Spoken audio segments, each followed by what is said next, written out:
3, 2, 1. Here we go!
Anahuac Sports Live is brought to you by ABC Nitrogen Service Corp., Chambers County Deputy Constable Josh Kayla and family, Anahuac Florist, Anahuac National Bank, member FDIC, equal housing lender, The Beginning Mexican Grill, Community Christian Fellowship Church, Chambers County Abstract Company, Chambers Health, Coastal Field Services, LLC, The Crawfish Hideaway, Desmo's AC and Refrigeration, Four Corner Tires and Oil, Gore Propane, Hannah Cody Realtor, Jerry Seafood Incorporated, Julia Luna Real Estate, K-Max Services, Porter's Wild Game Processing and Alligator Farm, Amber Villarreal, Insurance Agent with State Farm, Title Services Incorporated, Turan Lawn Care, Swanky Insurance Agency, Whack Attack Lures, Turn 2 Specialty Company, and Wilcox Drug Store in Anahuac.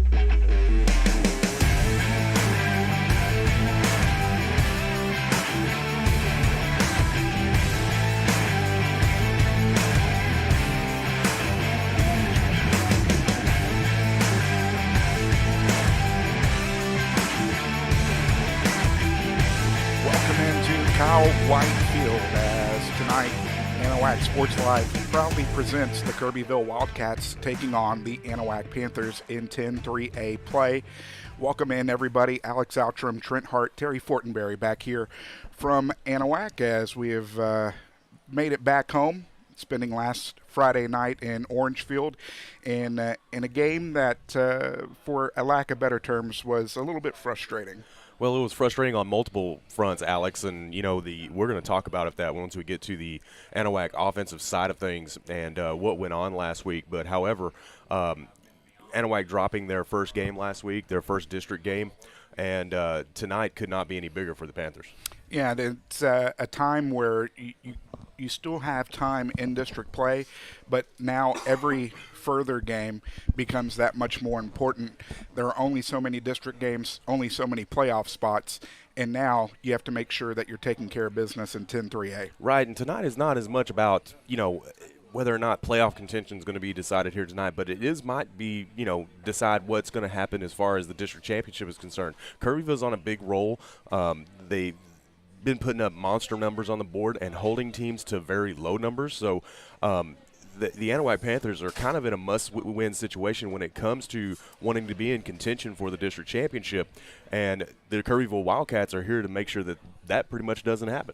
Yeah, and as you alluded to, this game becomes that much more important because if the Panthers are able to come in here and take a victory over a red-hot Kirbyville Wildcats team, that does make the Kirbyville-Orangefield game that much more important, to where if Kirbyville is able to defeat Orangefield, now you're back in the driver's seat of looking at that tri-district championship. Well, it looks like the Kirbyville Wildcats are really on a mission. They're looking to get, back into the playoff race after a tough 2023. Trey Allen welcomes back 7 starters on both sides of the football, which includes middle linebacker, is it Melvin, right? I got that right? Bron Melvin. Yes, Bron Melvin. Excuse me. I couldn't find his name on my sheet. But this guy, we're going to talk about him once we get to the Kirbyville defense here in a little bit. 125 tackles last year, 8 for a loss and 4 sacks. He's already surpassed that as far as tackles for a loss and sacks are concerned, and it's a huge force for the Wildcats defense. Their quarterback and they've got a group of running backs that are really, really good. But looking at their record, they're 5-1. They beat Trinity week 1, 46-8. Their only loss coming to Diboll in week 2, 14-28. And that Diboll team's a very good football team and on a red-hot streak as well. Then moving on to week 3, they beat Corrigan Camden 56-0. This is where the big points started coming on the board for them. And then played Hip Hill 52-14. The big one, which was the at East Chambers, and won 36-6.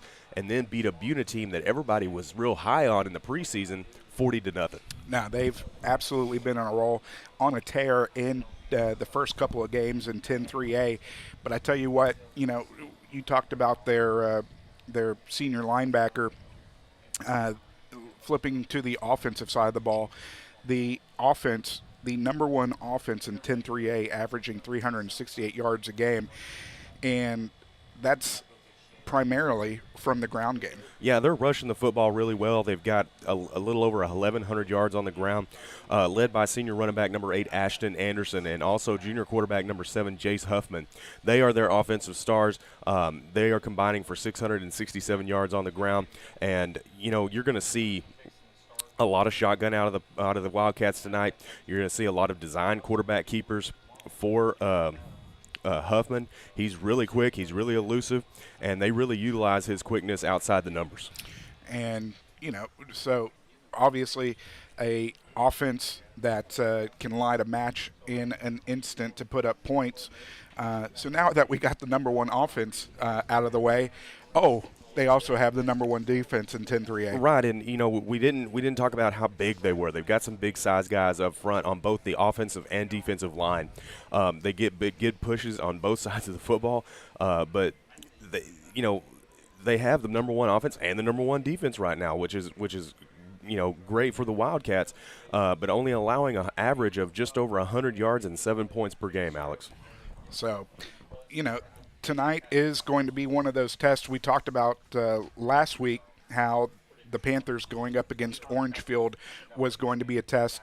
They march right back into the next week to take on what could be an even bigger test here in the third game of 10-3A play. Well, it's definitely a bigger test. I mean, we talked about it last week, how Orangefield was their biggest test up to that point, despite the things not necessarily going their way. But tonight's going to be even harder.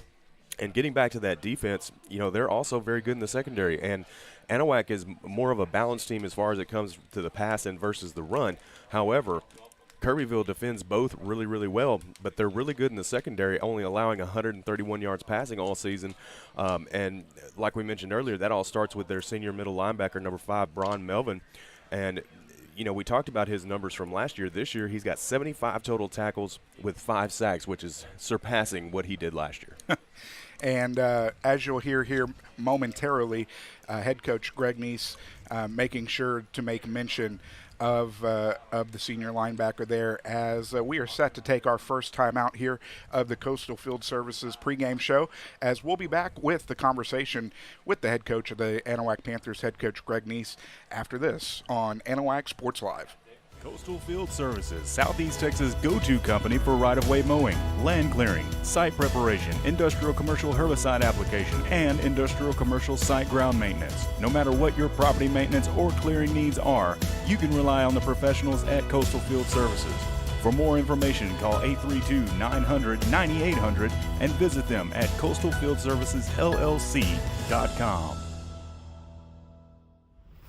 Anahuac Sports Live is brought to you by ABC Nitrogen Service Corp., Chambers County Deputy Constable Josh Kayla and family, Anahuac Florist, Anahuac National Bank, member FDIC, equal housing lender, The Beginning Mexican Grill, Community Christian Fellowship Church, Chambers County Abstract Company, Chambers Health, Coastal Field Services, LLC, The Crawfish Hideaway, Desmo's AC and Refrigeration, Four Corner Tires and Oil, Gore Propane, Hannah Cody Realtor, Jerry Seafood Incorporated, Julia Luna Real Estate, K-Max Services, Porter's Wild Game Processing and Alligator Farm, Amber Villarreal, Insurance Agent with State Farm, Title Services Incorporated, Turan Lawn Care, Swanky Insurance Agency, Whack Attack Lures, Turn 2 Specialty Company, and Wilcox Drugstore in Anahuac. Anahuac Sports Live.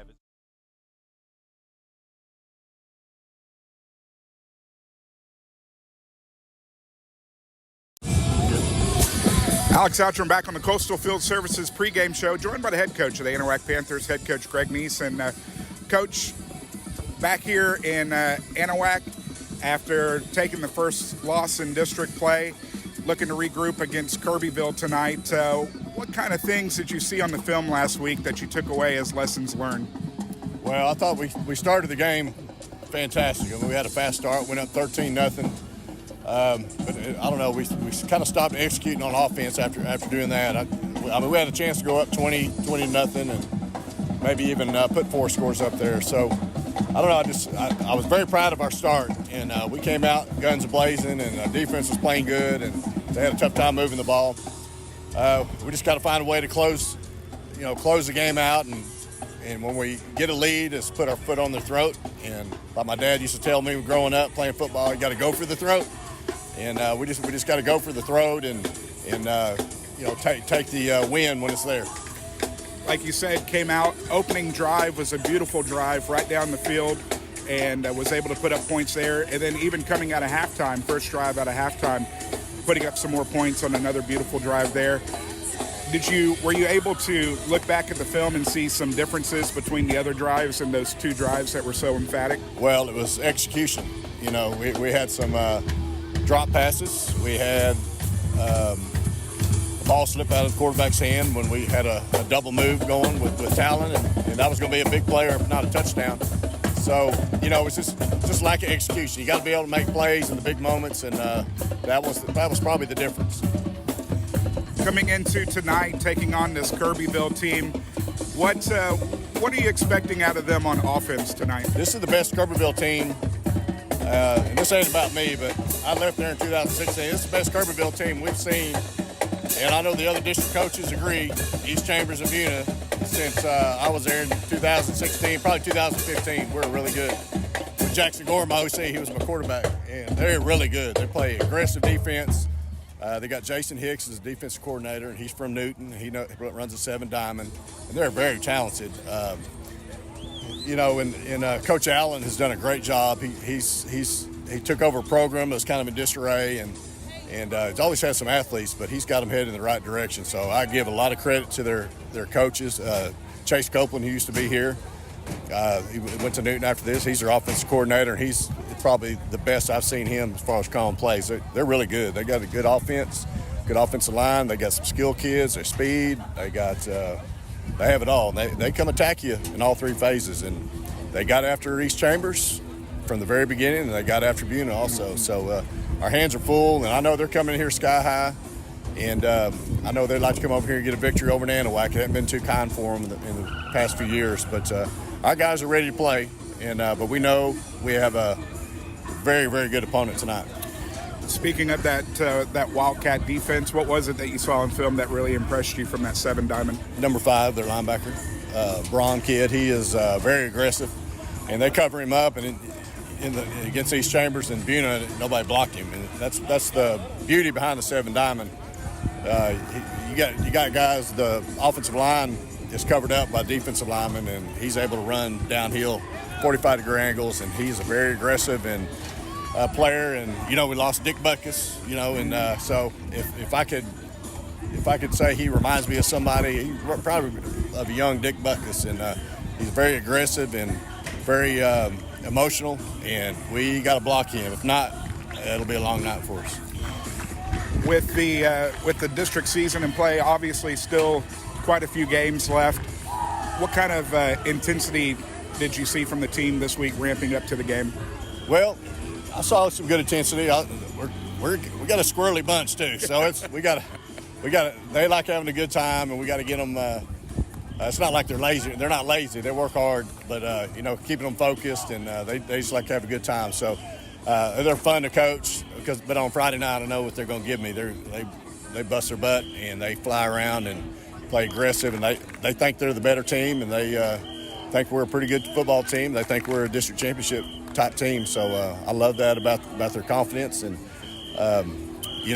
we're pretty focused for the most part. When we weren't focused, we got them refocused. Defensive side of the football for the Panthers, like you said, some real bright spots last week.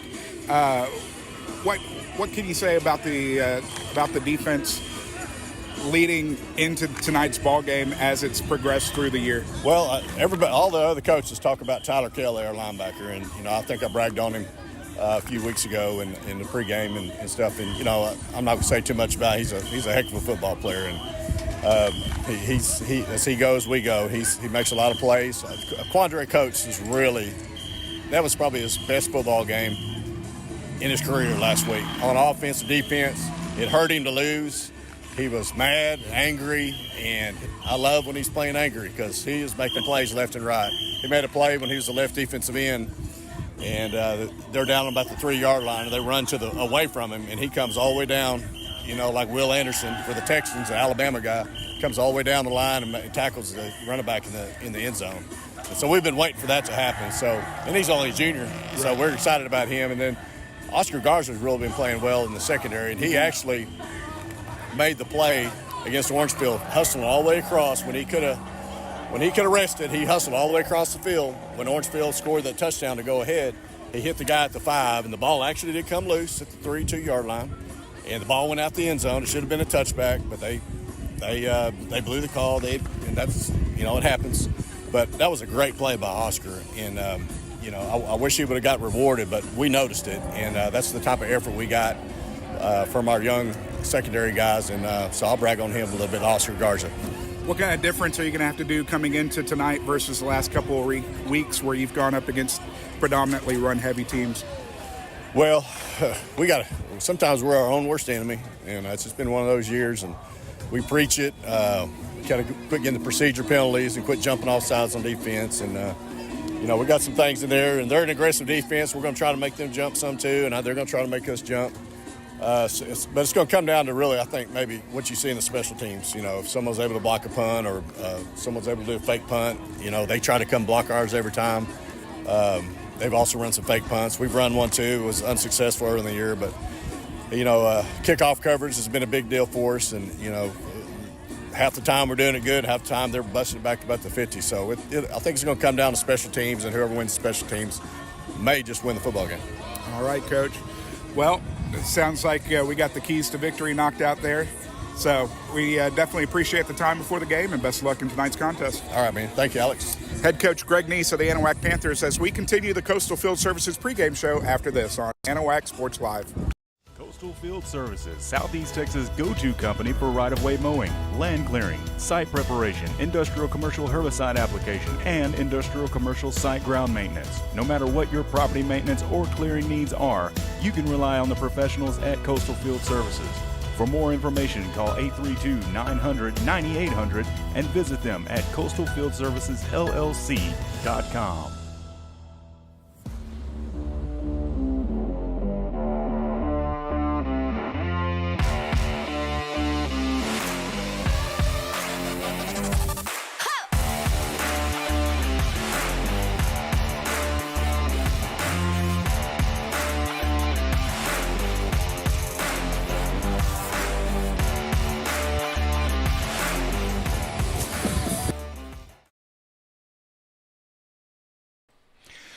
Alex Outram, Trent Hart, Terry Fortenberry back here on the Coastal Services pregame show as we continue the countdown to kickoff here for tonight's matchup between the Kirbyville Wildcats and the Anahuac Panthers. And switching gears, we heard what head coach Greg Neese had to say. Offensive side of the football, you can really say offensive and defensive side of the football, some questionable calls last week. It was. I mean, there was definitely, and Coach Neese mentioned that one play that there was a fumble right before the goal line. It should have been a touchback, but at the same time, we're not going to sit here and be like, okay, the referees lost that football game, right? Any good coach, and Greg Neese will tell you the same thing, and Trey Allen will too, that you can't put your team in a situation where referees dictate a football game. And, what it boils down to is that you've got to step up to the challenge. And then, the Anahuac Panthers last week got off to a good start, like Coach Neese said, but they were still handed their first loss of the season against Orangeville 32-20. The offensive line tonight is really going to have to step up this week and not only give Trotter more time in the pocket, which we've beaten over the head the last few weeks. We're talking about giving him more time to set his feet and really deliver the football. But pushing up front and opening up holes for Della O, and we'll see if Camden Wilson gets some touches here tonight also, because he's been kind of slowly transitioning back into the offense after the injuries that he's had. So the Panthers have really got to establish the run game better tonight than they did last week, I feel like. But looking at the Panthers' stats so far this season, you can look at their offense, 1,721 total yards. Like I said, balanced attack, 872 on the ground, 849 through the air. They're averaging 344 yards per game and 72 points. That's not right. That's definitely not right. I think that was. That'd be awesome if they were. Yeah, but I think it's like 32 or something like that. 32 points per game on the average, and that all starts with the junior quarterback Logan Trotter. Yeah, and you brought it up. Something that we've mentioned quite a bit here since the beginning of the season was that offensive line, that beef up front, giving Trotter some time, as we've seen what seems to be a more accurate throw when he's able to set his feet and deliver the ball downfield rather than when he's stepping back or running to try to get away from defenders. But nonetheless, 12 touchdowns to 2 interceptions, 101.33 passer rating. For his first season in Greg Neese's offense, we have seen improvement week to week to week with Logan Trotter. We have, and he's getting more comfortable in this offense. He's making a little bit better decisions as we've seen week to week. But feeding the ball to his junior running back, number 24, Thomas Della. He's got 72 carries and 453 yards on the ground, 5 touchdowns. He's averaging just over 6 yards per carry. Excuse me. But, Thomas is a hard runner. He's a downhill runner, and he's done a great job so far carrying the load for the Anahuac Panther running game. But in the passing game, Coach Neese brought it up. Quandre Coates having the game of his young career last week against Orangeville. Yeah, last week went over the century mark, had a touchdown, and including just one absolutely terrific run down the sideline, bowling over defenders, and he was not going to be stopped until he got into the end zone. Just probably the play of the game for the Panthers last week. But another kid that we've seen since he was a freshman, and you heard Coach Neese talk about him during the pregame show, a junior set to be a senior next year. Quandre Coates keeps getting better. You also have junior wide receiver Talon Cunningham, who has been popular with Logan Trotter. You see them, especially in that first drive with the game started last week, was trying to hook up on short passes to let Talon use his speed after the catch to pick up extra yards, 20 receptions, 195 yards, and 3 touchdowns. And you see, we talk about the short passes, 9.75 yards a catch. But, if you continue to average almost 10 yards a catch, you're going to be moving the chains, and something this offense really did well the last couple of weeks. And hopefully expecting better results tonight. Right, and the other weapon outside that Trotter relies on quite a bit, not as much receptions, but he's got 8, and that's number 1, KJ Moore, senior wide receiver. So, those 8 catches, it doesn't really jump off at your screen, but he does a lot more than just that. He has 171 yards, 2 touchdowns, but the biggest thing on that screen is over 20 yards per catch. So he is definitely Trotter's deep threat. Along with, Coates and Cunningham, there are some weapons that he likes to throw to, and Quandre did a great job, especially over the middle, and caught Orangeville off on their heels quite a bit. Moving on to the defense, the Panthers got a little exposed last week on the edges, especially in the second half against Orangeville's slot T, and it eventually wore the Panthers down. I mentioned it earlier where they were showing definite signs of fatigue late in the third quarter and into the fourth quarter, but Anahuac is going to have to contain the outside better tonight, especially as much as Kirbyville likes to run it outside the numbers. But this defense has played pretty well up until last week, and I'll bring it up on your screen. 862 yards total allowed this season, 172 yards per game average. They've been able to turn the football over 15 times, which includes 4 interceptions and 11 fumbles, and they're only allowing 14 points per game. That number crept up quite a bit last week after the Orangeville game. But you heard Greg Neese mention it. Tyler Kelly doing an excellent job in the middle, 56 tackles and 9 for a loss to his credit. Baylor Lanferman has 54 tackles and 7 for a loss. And then you got Garrett Dye also with 44 tackles and 4 for a loss. And someone that we didn't mention on the defensive side the last couple of weeks, but Quandre Coates played a heck of a game. He's got only 15 tackles, but he's got 3 pass breakups and 7 quarterback hits, so he's getting in the backfield often. No, absolutely, and he has absolutely been a key on both sides of the ball as teams here getting set to exit out of their inflatables. Good crowd here so far tonight. Really impressed by the turnout for Kirbyville. Absolutely. As those bleachers are becoming pretty full. Going to be a beautiful evening for football tonight as the fall front moves through the region. And we're going to have some pretty good games going on around the area tonight that we're going to make sure that we keep you updated on. Those of you participating in our Pick'em, we'll have those updates for you as the night goes on. But Trent, we mentioned it on more than one occasion. The Panthers need to come out and defend their home turf tonight. They do, and it's like I said, if they want to be in contention as far as a share of the district title, or even, having a chance at owning it outright, they've got to beat this Kirbyville team, and then hope down the road that Kirbyville, takes one from Orangeville and from these others. But, after you got to take one game at a time. We mentioned that a couple weeks ago. You can't just, be looking forward down the road. You got to take care of tonight.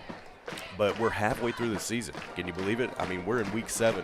The Texas high school football playoffs are just right around the corner, so that's got to be in the back of your mind. And moving forward here as we get closer and closer to it. But the Anahuac Panthers have got to really stay focused, as Greg Neese put it, and really take care of business if they want to get over on the Kirbyville Wildcats. As the players are coming to the sideline, we're going to have the captains meet at midfield following the national anthem, as the Wildcats from Kirbyville are now taking the field. Trent, what's going to be keys to victory in tonight's ball game? Well, as I mentioned, the Anahuac, I think it comes down to the Panther defense, really.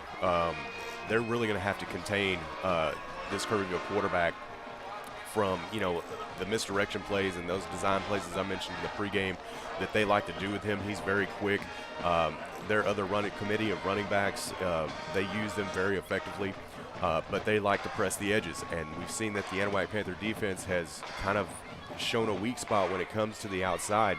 So they're going to have to pursue well sideline to sideline if they want to have to contain this Kirbyville offense. As we will go to the pride of Anahuac for tonight's national anthem. Father in heaven, we ask your blessing on the game we are about to play. Give each one of us the courage to play this game in a manner which by our words and our actions is pleasing to you. Let us enter into this competition in a spirit of sportsmanship and a respect of the members of the opposing team. We ask you, Father, to bless each one of us, especially the coaches, officials, parents, and players. Keep us under the protection of your Son, Jesus Christ, and help us be aware of his presence with us in this game. Amen. At this time, we'll have the raising of the flag by FFA members Kiara Beecham, Maddox Hatcher, and Clay Witherspoon, and the playing of our national anthem.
Just let me know. There you go.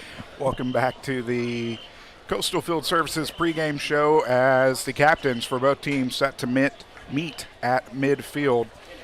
And want to thank Coastal Field Services for sponsoring tonight's pregame show. For the Panthers, Brooks Henneke, Quandre Coates, Tyler Kelly, and Garrett Dye, the captains. For Kirbyville, well, can't really see the numbers very easily right here. Number 9 is one of them. Ethan Rawls, the junior. I would expect 5. Yep, Brian Melvin is one of the others, and number 62, Mike Smith. The Wildcats have won the toss and have elected to receive the football to start the ball game. Let's see here. Mike Smith and Jaron Roden, the captains for the Wildcats. So we appreciate everybody tuning in to tonight's broadcast as we are ready to go from Kyle White Field. Here, the Panthers going to be in their home uniforms tonight with the white trousers with black trim, gold jerseys with the black trim, black numerals, white helmets with the gold and black AP emblem on the side. For Kirbyville, they'll be in their away jerseys as they are in all white. Black numerals outlined in red and black trim on their jerseys. They've got their black helmets and their red Wildcat emblem on their helmets. Jonas Texum is going to tee up the football from the Panther 40 and get this thing underway. As we said, beautiful weather here in Anahuac and around the Houston area tonight. Currently 77 degrees. Wind could be a concern as the Anahuac flags are kicking. Could be up to 20-mile-per-hour wind gust in tonight's contest. It's definitely much more comforting weather than it has been. That is very true. Some different looks out of the Anahuac Panthers kicking team. As this is going to take a bounce at the 10. It's going to be touched in the end zone, and he's going to run it out. And across the 5, across the 10, he's got room. Across the 20, 25, 30, Texum is going to take him down. Well, after the flag from the face mask coming from Texum, but if Texum doesn't stop him there. No, he's taking it all the way. The Panther special teams had gotten a little bit too deep and was only had to make a couple of moves to get out of trouble. Texum being the insurance to make sure he stopped him, and the Wildcats are going to start with fantastic field position here to start the first drive of the ball game. Well, it wasn't a bad idea what they were trying to do, kicking it towards the corner of the end zone. It was touched, but the speed of Kirbyville showed kind of right there where he was able to get out quick, and nobody was up to meet him until Texum came up and had to do something to bring him down, which resulted in the flag, but it'll be 1st and 10 from the 49 for the Wildcats. From the 49, Jace Huffman out of the gun is going to try to toss it, and he's going to catch it himself and then flick it again. Pass is going to be incomplete. We'll bring up 2nd down and 10. Well, kind of a busted play there in the backfield for Kirbyville to start things off. I think he was kind of looking for his running back to come up with it and try to make something happen there, but 2nd down and 10 coming for the Wildcats.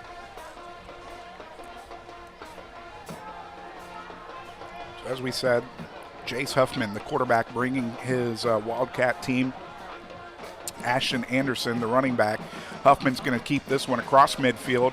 Is going to be upended at what appears to be the 46 of the Panthers. And they're going to say the 47.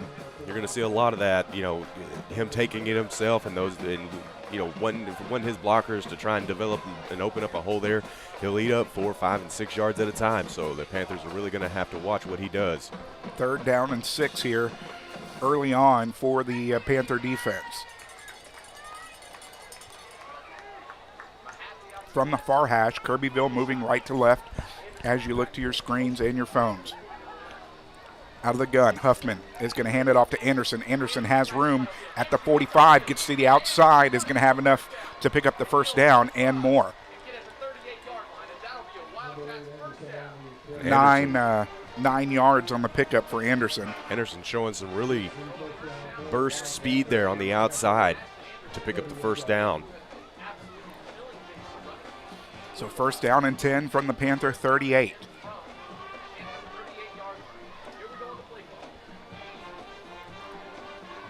Wildcats driving early on.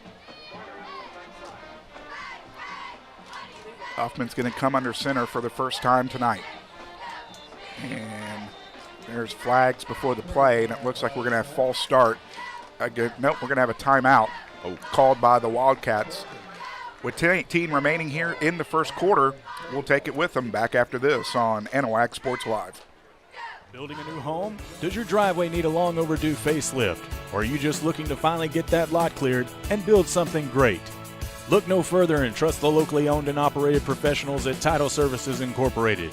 No need to hire multiple contractors. Title Services does all phases of residential and commercial land clearing, house pads, ponds, dirt and rock delivery, and demolition.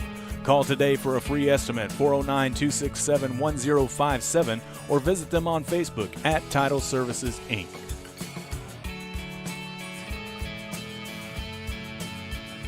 Swanky Insurance in Anahuac, Texas is dedicated to community and service. That includes saving you money.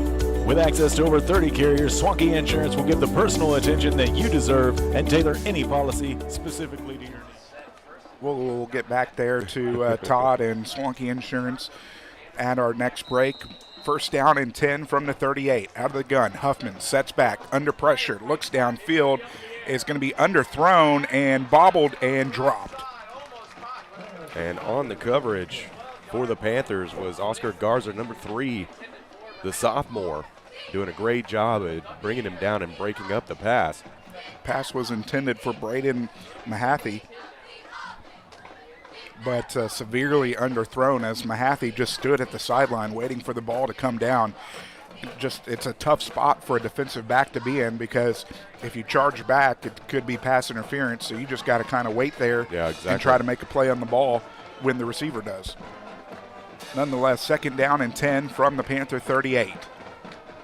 Huffman out of the gun, offset to his left by Anderson. Anderson gets the call. It's going to be caught in the backfield.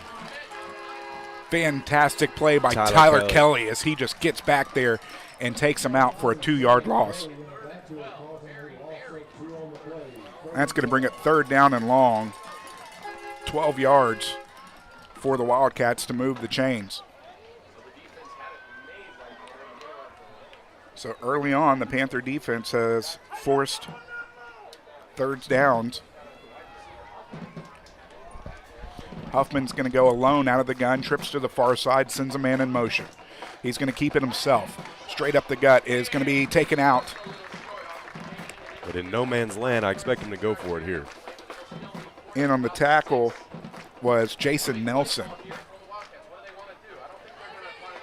Pick up a 6. Brings up fourth down and 6. Yeah, definitely not going to punt the ball here, as you're kind of well outside of field goal range and too close for a punt. So an important early fourth down for the Anahuac Panther defense. 9 minutes and counting here in the first quarter. Huffman's going to come under center, trips to the far side, sends a man in motion. Is going to roll to the right, is going to get the pass complete, and it's going to depend on the marker. Yeah. It's going to depend on the spot, and we have to see what the penalty was. So it's either, I want to say it was illegal formation. I thought it might have been a hold on the far side down there. I'm trying to see where they've got the ball spotted. If it goes against the offense and the ball's short, obviously Greg Neese will decline the penalty. But I have seen no spot of the football. Interesting score at the bottom of your screen. It says final, East Chambers 49, Buna 24. If somebody could get in the chat and confirm that that game has already been played, I would much appreciate it. I don't think that's quite accurate. It was illegal. Or was it last night? Illegal motion. So maybe it was played last night. So illegal motion is what's being, well, Greg Neese is not happy. Illegal motion or illegal shift against the offense. Not sure what. I never saw a spot of the football, so. I thought he was a yard or two short. He must have had enough for the first down. Nonetheless, another first plays dead on illegal shift. So 4th and 11 is what it's going to be. 5-yard penalty, first penalty of the ball game. 4th and 11, and the offense is still on the field. Huffman looks a little bit deeper than normal. Well, now he scoots up. Was thinking he might kick it, But they're gonna go for it, and this is gonna be way short. And a flag comes flying in from the backfield. Another flag. The pass is complete on the sideline. It's going to go against Kirbyville, and they're going to decline it in a turnover on downs. Thank you, Central Baptist Church of Kirbyville, letting us know that it was played last night. I was not aware of that. But that is a final district game, so East Chambers gets over on Buna 49-24. You can tell I didn't see it because in my picks I took Buna earlier today. Well, I'm not even going to go there because I did mine this morning. I didn't even look at that. First down and 10 for the Panthers as quickly we'll see what the call is. Jump. It's probably going to be a false start. We've got near side line judge is saying offsides.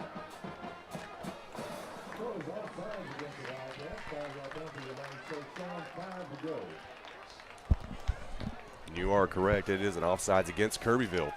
5-yard penalty, first down and 5. Second penalty of the ball game for the Wildcats. Gives the Panthers an easier first down play. As the junior Logan Trotter brings the offense onto the field. Toss right to Ball's on the ground. to Darius Richardson. A little underhanded. And the Wildcats have it. Yep, that is a turnover. And Trotter kind of make a bad decision there, trying to make something happen out of a busted play in the backfield. And the would-be back that he was trying to toss it to just did not see it and bounced off his hip, fell to the turf, and Kirbyville comes up with it. So Darius Richardson couldn't handle the pitch, puts it on the turf, and just like that, the Wildcats back in business from the Panther 36. Huffman hands it off across the 35, across the 30, fighting his way forward. He's going to pick up 9 yards as David Fusel, the sophomore, brings up second down and 1. Huffman under center from the Panther 27. Pitch right. Fusel is going to get across the 25 and is going to get stood up at the 20. In fact, they're going to give him a 19. Pick up a 7. Nope, give him 8. 2 carries, 17 yards now for Fusel. Second first down of the ball game for the Wildcats if they have now hurried things up. Huffman under center. Fusel, the lone setback, is going to get the call, and he's going to get met and dropped in the backfield. Coming in to make the play in the backfield is Baylor Lamperman, the senior, dropping him for a loss of 3. Nope, make that 4. Second down and 14. Brooks Henneke also in on that tackle. Quickly, pass goes left, is complete. Forward progress is going to put him at the 15, and that's going to bring up third down and 5. After the pickup of 9. Kirbyville quickly back to the line. Brent Garner. Early movement. Pass is going to be complete to. I think they're going to give him the first down right at the 10.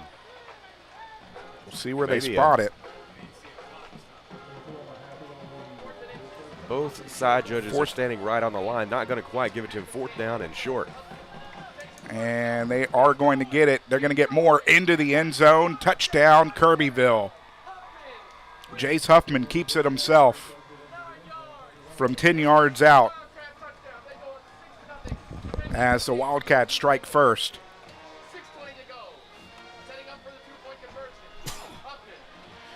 On fourth down, the Wildcats are able to punch it into the end zone. The 2-point conversion is no good. So with 6:20 remaining here in the first quarter, Kirbyville has taken the lead as they jump out front 6-0. Back after this on Anahuac Sports Live.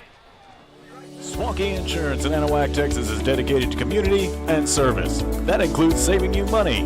With access to over 30 carriers, Swanky Insurance will give the personal attention that you deserve and tailor any policy specifically to your needs. From home, auto, flood, and windstorm, they are the one-stop insurance agency. Call agent and owner Todd Swanky to get your no-obligation cost-saving quote today at 409-267-3115, or you can visit them at swankyinsurance.com.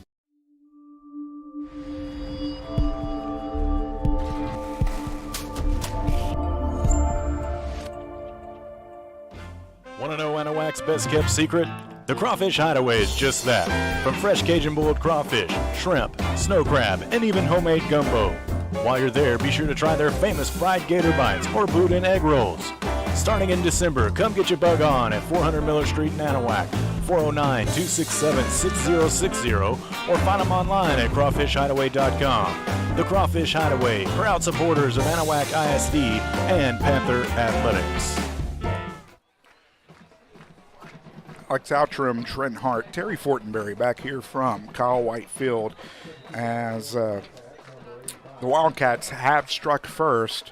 4 plays, 36 yards, a minute 53 off the clock. Huffman with a 10-yard keeper up the gut. 2-point conversion was no good. Your new score is 6-0 on your Chambers Health scoreboard. Pooch kick is going to be taken at the 33 by Henneke across the 35. Spin move and is going to be taken down at the 37. As that is where Anahuac will set up shop for their second possession of the ball game. And want to thank Whack Attack Lures for sponsoring the first quarter. You can give them a call at 281-682-8401 or visit their brand new website, whackattacklures.com. I tell you what, I'm going to go on there and buy quite a few, especially the Wacko plastic. They've got various colors, and go and check them out on their website. Got all kinds of different plastics there for everybody to look at. Absolutely want to thank them for being a new sponsor. Quickly, pass is going to be swung out to the left. Flag is going to come in as De La O is going to fight his way forward back to the line of scrimmage. Thinking it's a face mask. We'll look for the preliminary call as the referees discuss it. As it stands right now, that's what I saw from up here. I don't think it'll be a personal foul variety. Yeah, it is. First down of the ball game for the Panthers. Third penalty of the ball game for Kirbyville for 25 yards. And just like that, the Panthers in Wildcat territory. First down and 10 from the Wildcats 48. Handoff. Delo straight up the gut is going to fight his way forward for a yard. We'll bring up second down and 9. De La O had to fight for all his yardage last week as the Orangefield front seven was not giving him much room. Sets back, Trotter looking downfield for Cunningham. Cunningham has space, catches it 10, is going to be pushed out of bounds at the 8. And we'll go to the Crawfish Hideaway instant replay. And no, we won't. My replay buffer is not working again this week, so I apologize, ladies and gentlemen. I'm going to have to figure that one out. But appreciate the Crawfish Hideaway sponsoring the replay tonight that is non-existent. 41 yards on the pass and catch. Not exactly sure what the defensive back was doing as Cunningham was able to create space. Inside handoff. De La O is into the end zone. Touchdown from 7 yards out. And just like that, the Panthers strike back. Well, it was super important for the Panthers to strike back there, Alex, as, this. I have a feeling that this game is going to go back and forth like this all night long. 4:45 remaining here in the first quarter. And it did not take long for the Panthers to answer back. Garza to tack on the point after is through and true. So with 4:43 remaining in the first quarter, your new score, the Panthers lead the Wildcats 7-6. Back after this on Anahuac Sports Live.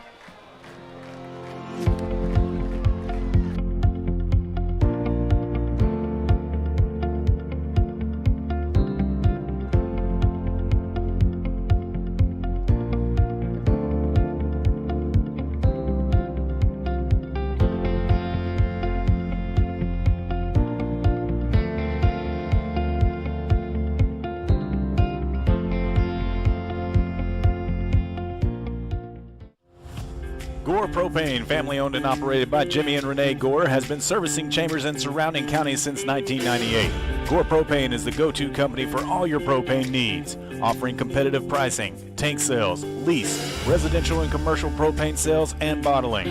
They also offer automatic route and will call propane delivery for your convenience. Senior and veterans discounts available. Call Gore Propane today at 409-389-2245.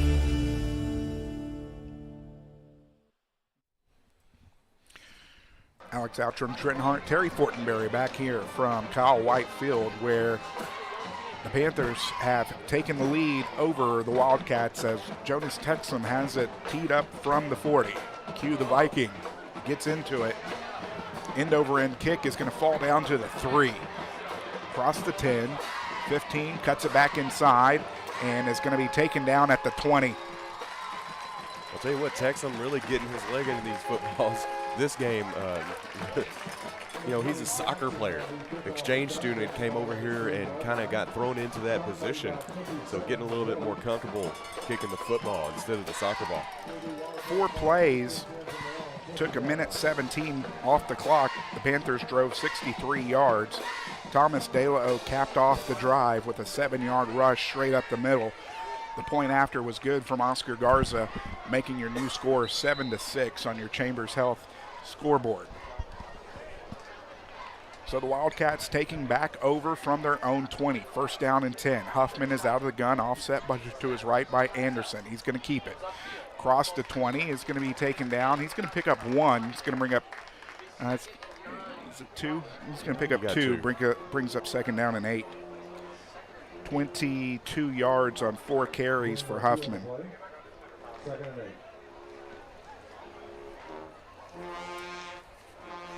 and as I mentioned, Huffman, one of the leaders on the ground for Kirbyville. Got 302 yards and 3 touchdowns so far this season. Second down and 8 from the Wildcat 22. Huffman rolling right under pressure, tries to set up the screen. Almost picked up. Is going and to. A flag comes and there's out. flags all over the flags place. That probably is not going to bode well for the Panthers. Probably not.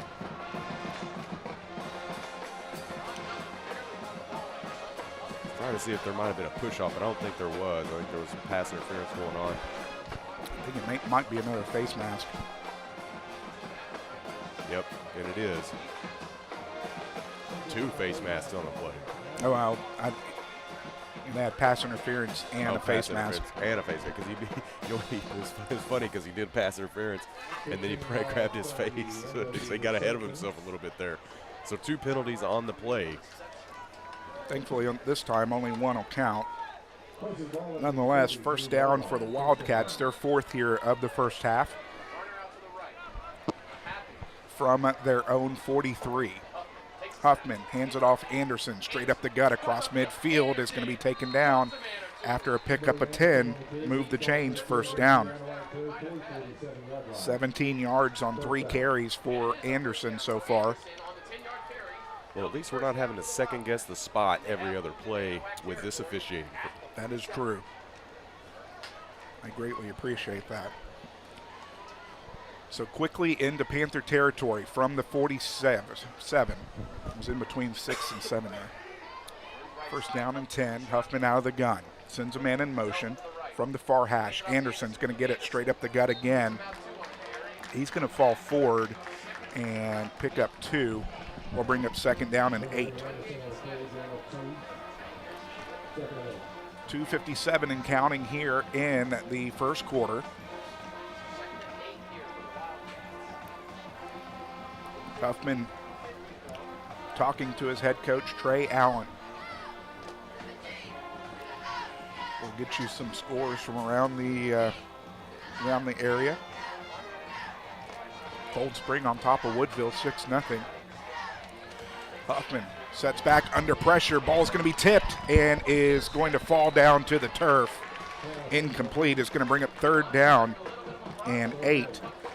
So far, 1 for 3 on third downs this evening for the Wildcats as they'll go third down and 8. Clock stop with 2:26 remaining here in the first quarter.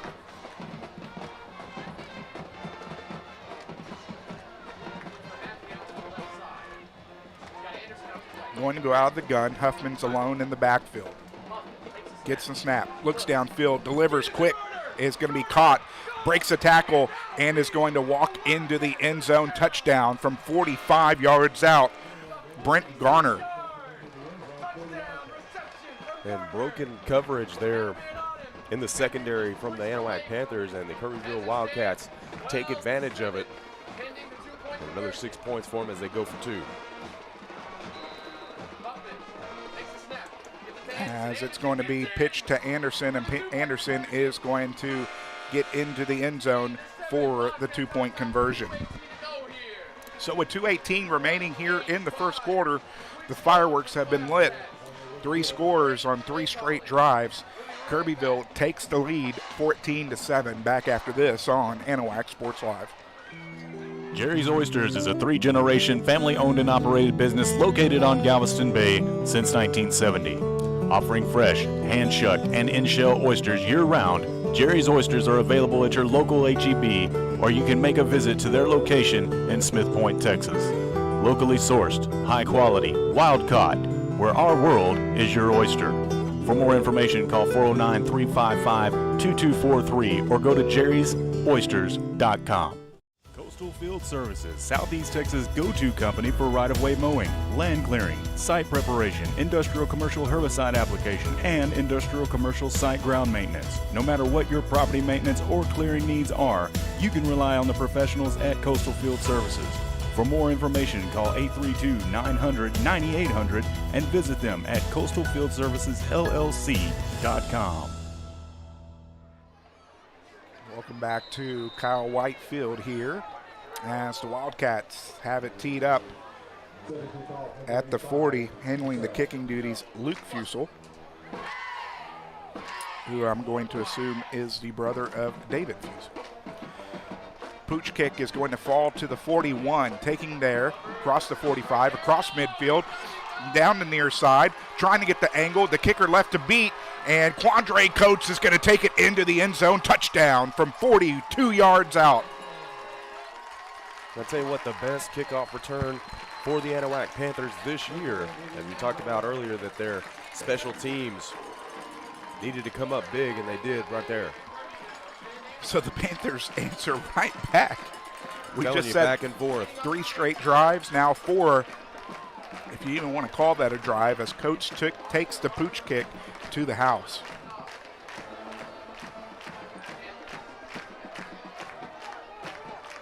Boy, it looked like it was setting up perfectly for him.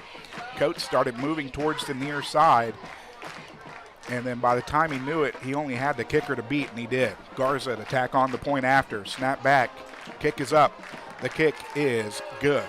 So with 2:06 remaining in the first quarter, the Panthers have tied it up 14-all as we'll take a timeout. Back after this on Anahuac Sports Live.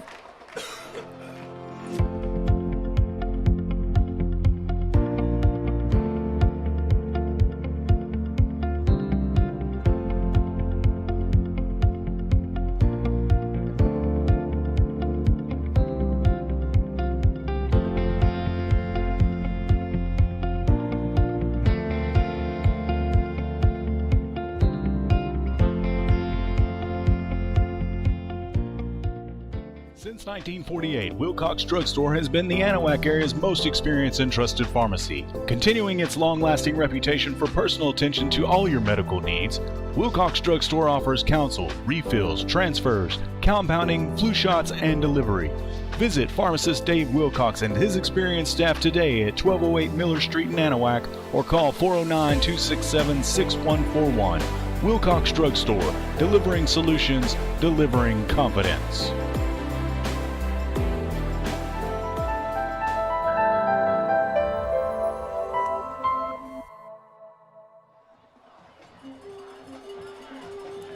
Jonas Texum has it teed up at the 40-yard line once more.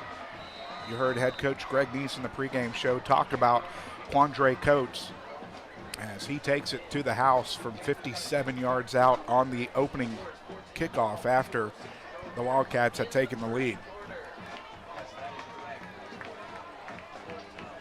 We'll recap. Didn't even have a chance to recap the drive. Texum gets under it. Coming towards the near side. It's going to bounce at the 5, taken at the 3, across the 10, across the 15, and it's going to be taken down at what appeared to be the 18-yard line. Number 22, Baylor Lanferman, bringing him down. So just to recap, when Kirbyville scored, they went 4 plays, took 2:16 off the clock. They drove 80 yards, and it was a 45-yard touchdown from Huffman to Garner. The 2-point conversion was good from Anderson. That made the score 14-7. On the ensuing kickoff, Quandre Coates took the pooch kick from the 43, and he took it 47 yards to the house. The point after was good from Garza, and that tied up the score 14-14 on your Chambers Health scoreboard. Offsides was the call on the kickoff. Well, there's a little bit of confusion. It does look like they're going to re-kick. They're going to re-kick the football, so it'll back them up quite a bit. Jackson Mordente is back deep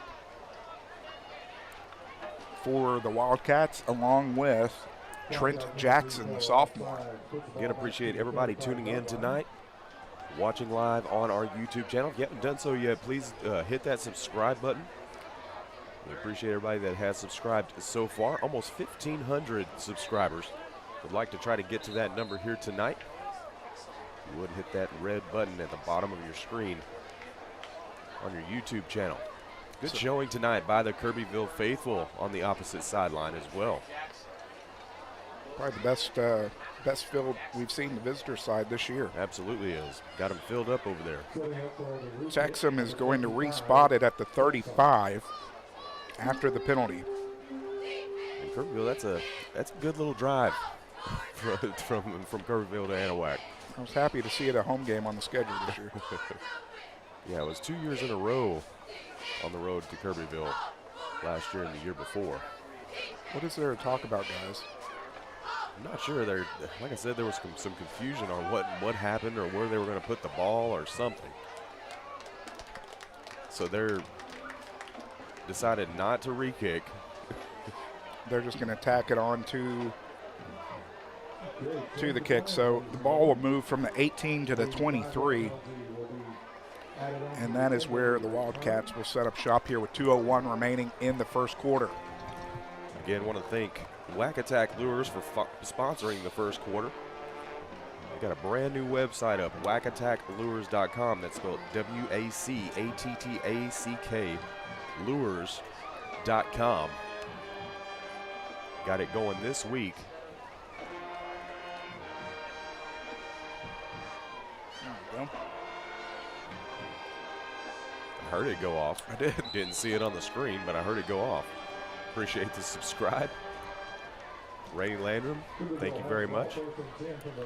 So the Wildcats are going to, I guess they declined the penalty. They're just going to keep it at the 18 and make me keep marking out stuff. Handoff right side across the 20, 25, 30. Down the sideline he goes.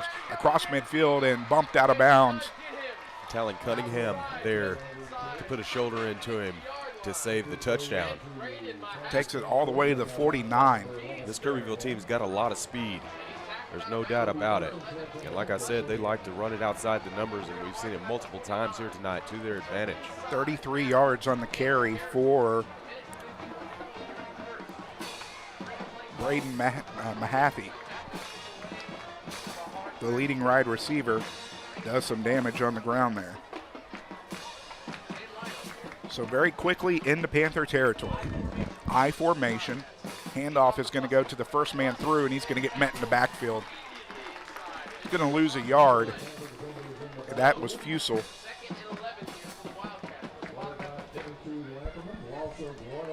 4 carries, 12 yards for David Fusel. Brings up second down and 11 from midfield. Well, it's really going to come down to which defense wants it more, Alex. I mean, both of these offenses are pumping on all cylinders, and it's going to take plays like that to get into the backfield on both sides. Neither defense is really getting a chance to get any rest. So it's going to be a battle of attrition this evening. Thankfully, the temperatures feel mighty nice for football. Out of the gun, fakes the handoff, looks to set up the pass, has it. Mahaffey makes a move, 30, 25, down the sideline he goes. Speed kills, into the end zone, touchdown from 50 yards out. Well, defensive backs blitzing on that play put him under pressure, but able to get the pass off to Mahaffey. And, man, he has some afterburners. Two-point conversion coming up for the Wildcats, as they have not attempted a point after tonight. Sends Fusel, lone setback, pitch right, is going to get into the end zone for the two-point conversion. So with a minute 18 remaining here in the first quarter, the Wildcats are back at it as they retake the lead, 22-14. Back after this on Anahuac Sports Live. If your driveway is in need of an update, or if you're getting ready to build a new home and need some site work done, K-Max Services can take care of you with culvert installation, crushed concrete, milled asphalt, or limestone road base delivered and spread at an affordable cost. They also offer dump truck, tractor, and brush hog services. And with winter right around the corner, they also have all the firewood you need. K-Max Services, give them a call. They can do it all at 361-425-6721. From custom processing, professional guided hunts, hide tanning, and gator merchandise, Porter's Processing and Alligator Farm offers a personal experience like no other. Locally owned and operated in Anahuac, Texas since 1987, Porter's has been Southeast Texas' premier choice for any hunting adventure need. Now offering full-service processing of gator, deer, beef, hogs, and other wild game. Make Porter's Processing this hunting season's one-stop shop. Visit them today at portersprocessing.com or call 409-267-8413. Alex Outram, Trent Hart, Terry Fortenberry back here from the track meet. That is Kyle Whitefield, as Kirbyville has retaken the lead 22-14.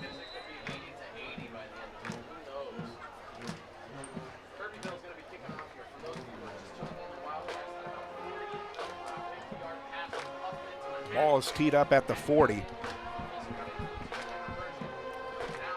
We've seen pooch kicks, and this one's going to be kicked a little bit farther downfield. It's going to bounce at the 19, picked up by Henneke across the 25-30, and he's going to be met there at the 31. Flag comes in from way downtown. And he threw that 35, 40 yards. 3 plays, 43 yards. The Wildcats drove 43 seconds. Wildcats drove 82 yards. It's going against the Panthers. 50-yard hookup from Huffman to Mahaffey. Fusel added on the 2-point conversion. Your new score, 22-14 on the Chambers Health scoreboard. I'm not sure what the call was there. Was it a block in the back or a hold? It was a hold. So Anahuac here with a minute 12 in the first quarter. That is taking some time. Under center's Trotter. Handoff. Straight up the gut is going to be cut back at the 35-40. Wilson going down the sideline, 35-30. 25 is going to get caught from behind and pushed out of bounds. Nonetheless, here we go again. A fantastic run by Wilson. Well, a huge hole opened up there for Wilson in the middle, and then he cut it here to the near sideline, and we were talking about to see if Wilson was going to get some more touches tonight, and he showed us right there. 62 yards on the carry for Camden Wilson.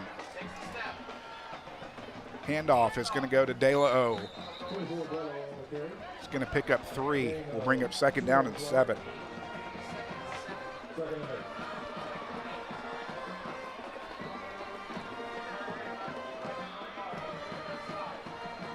Trotter under center, fakes the handoff, under pressure, had no chance whatsoever. As Trenton Cooper, the senior, was untouched on his way to Logan Trotter, was not fooled by the play action. Big loss is going to bring up 3rd down and long. Goes from 7. We talked about the offensive line giving Trotter more protection, kind of break down right there. Haven't seen Trotter sacked all that often this year. So 3rd down and 14, and that will be the last play of the first quarter as we move on to the second quarter of play. Kirbyville leads Anahuac 22-14, as we'll continue with more after this on Anahuac Sports Live.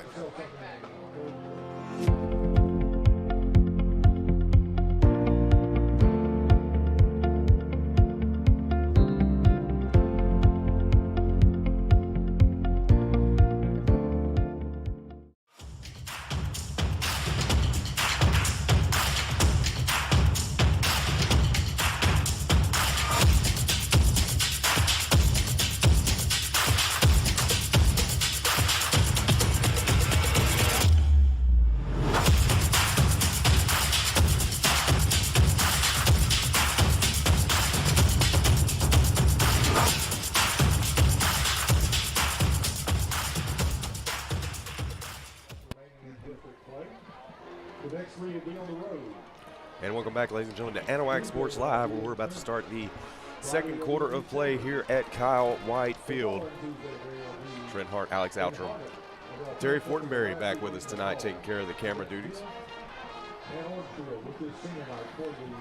Second quarter is going to start with a 3rd down and long for the Panthers. Switching ends of fields. Panthers will be moving right to left as you look to your monitors and your phones.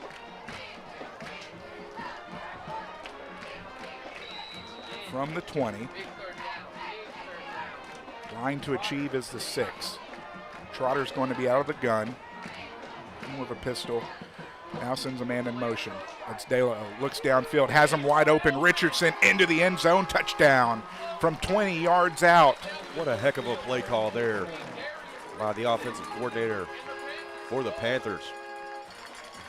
Richardson was wide open over the middle as the Kirbyville Wildcats thought that they were going to pass it into the flat to one of the Panther running backs.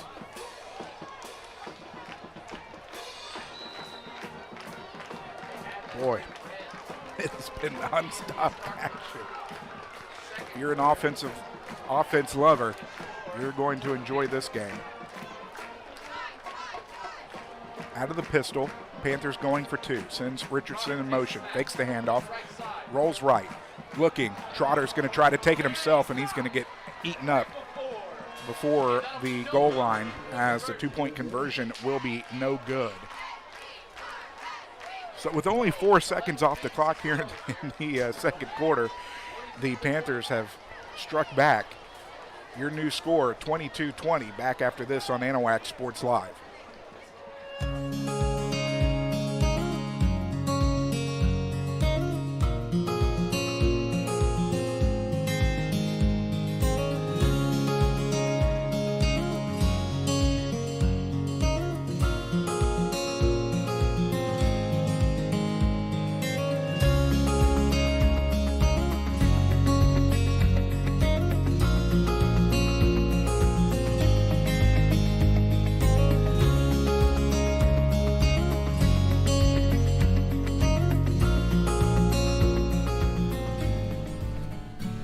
Hello, my name is Mark Poggles, and I'm the pastor at Community Christian Fellowship Church in Oak Island, Texas. I would like to personally invite you to join us for Bible study during the week and our church services on Sunday morning. We have a nursery for the little ones, and our church family will greet you with a smile on their face and a loving heart. Come and celebrate with us as we study God's Word and give Him all the praise and thanks He deserves. Hope to see you there. Take care and God bless. Go Panthers!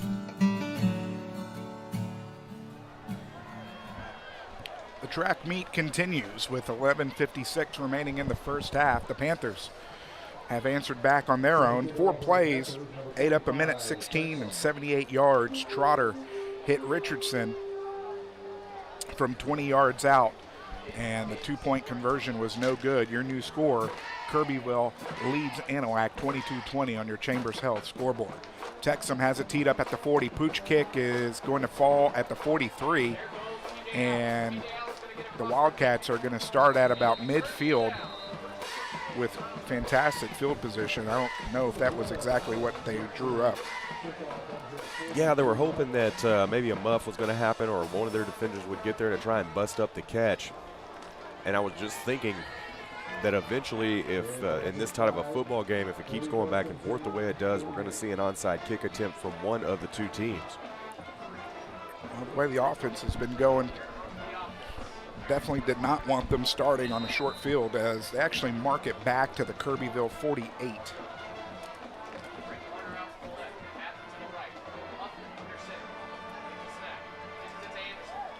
Quickly now getting to midfield is Anderson as he picks up 2, brings up 2nd down and 8. Number 65, Carlos Gutierrez, with the hit on the running back. 5 carries, 21 yards for Ashton Anderson. Garrett Dye also in on the tackle.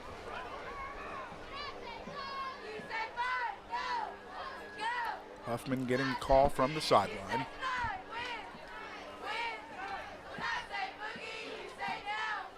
From the near hash, Wildcats moving left to right here in the second quarter. Huffman's going to come out of the gum. 1 wide. Sets back, looking downfield, under pressure, is going to get the ball away to Anderson across the 40-35, still fighting his way forward, is going to get down to the 30. That's going to be a pickup of 20, move the chains, 1st down. 8 first downs here in the first half for the Wildcats. Lentherman able to bring him down. 130 yards through the air for Huffman tonight. Anderson was the relief valve, and Huffman was able to hit him. So from the Panther 30, 1st down and 10, tick under 10.5 minutes remaining in the first half. Out of the gun, under pressure, looking downfield, and it's going to be underthrown and incomplete. I have 5 straight completions for Huffman as that pass breaks it up. 5 of 8 now for Huffman, 130 through the air and 2 touchdowns. 2nd down and 10 from the 30.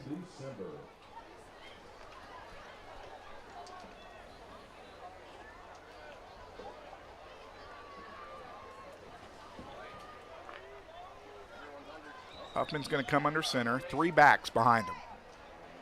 Handoff is going to go to the deep back. That's Mahaffey.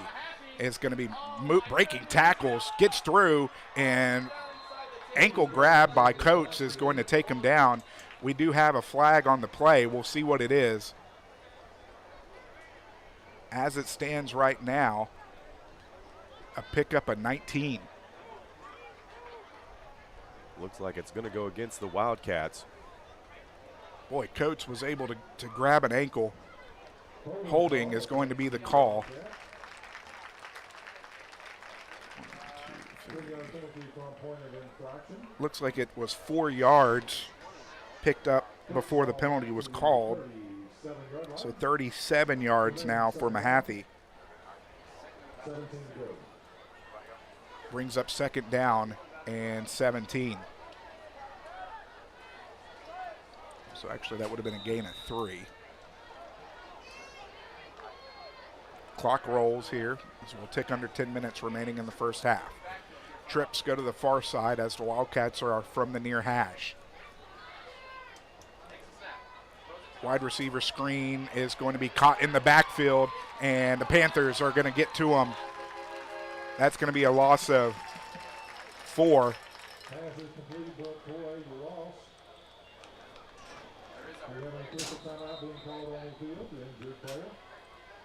As we've got a timeout on the field. And we'll take it with them, ladies and gentlemen. Don't go anywhere. We'll be back right after this on Anahuac Sports Live.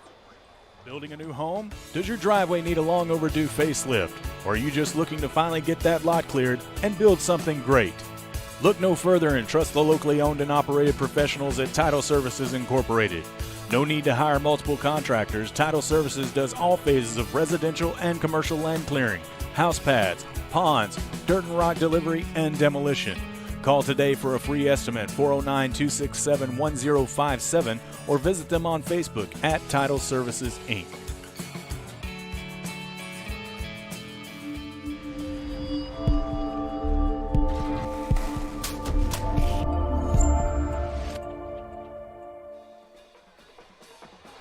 Third down and 22 after the loss of 4. Huffman under center is going to send 3 wide now, moves to the gun. Under pressure, it's going to have a man, and it's going to break an arm tackle, has a host of Panthers around them. It's going to get back to the line of scrimmage, and that's going to bring up 4th down.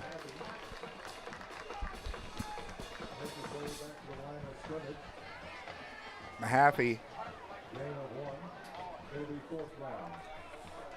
They're going to call it a gain of 1. 3 receptions for 57 yards for Mahaffey. 127 through the air for Jace Huffman, and they're going to go for it on 4th down and 21. Interesting play here by the Wildcats.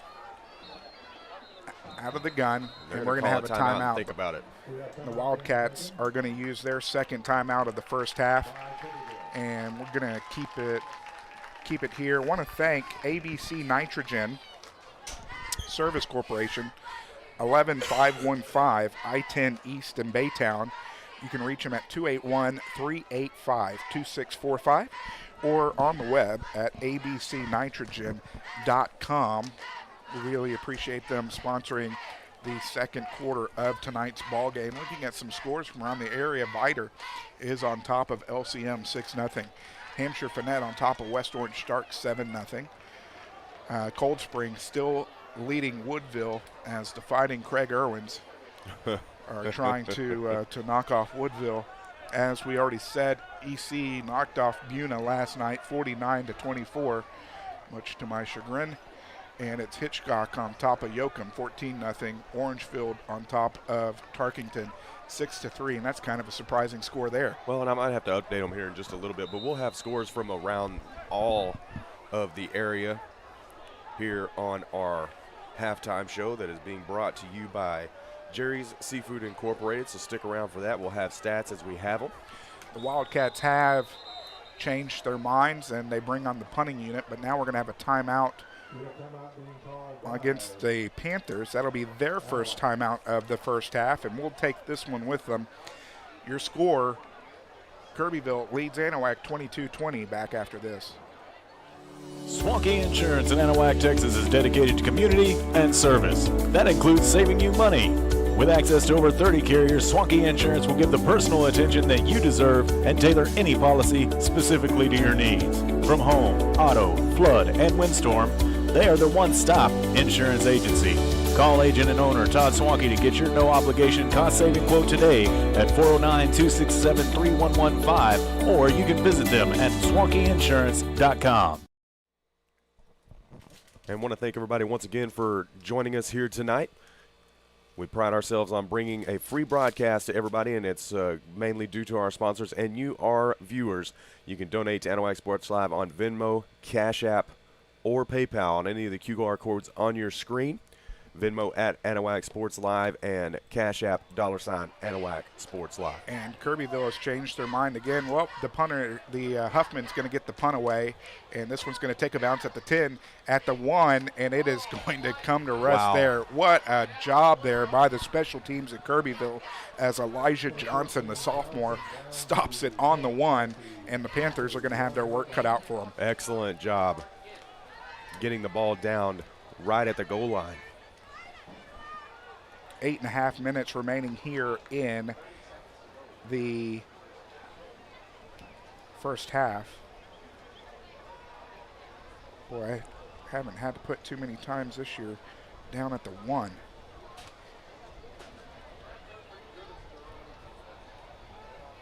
Panthers are going to have to be careful here.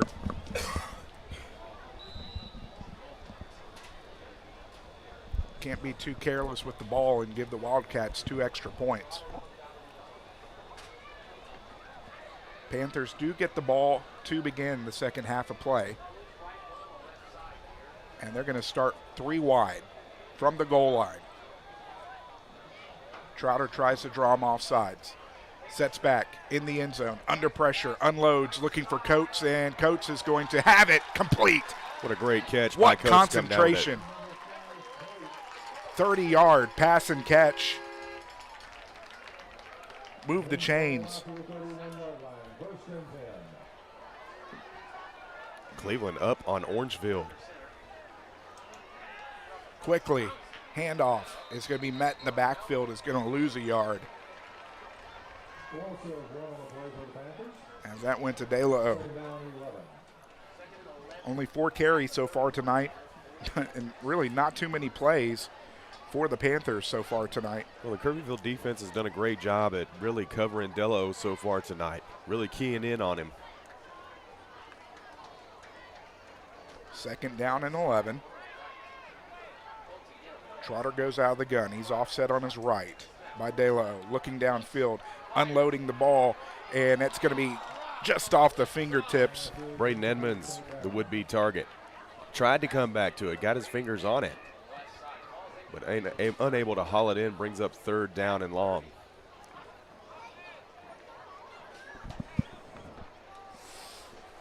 So 3rd down and long here for the Panthers. Trying to capitalize off of the defense's good play, making the Wildcats kick the ball back to them.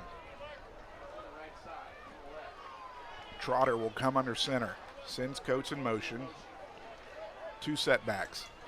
He's going to roll to the left, deliver to Cunningham. He's going to catch it, depends on the mark, but he should be there, and that should be a 1st down.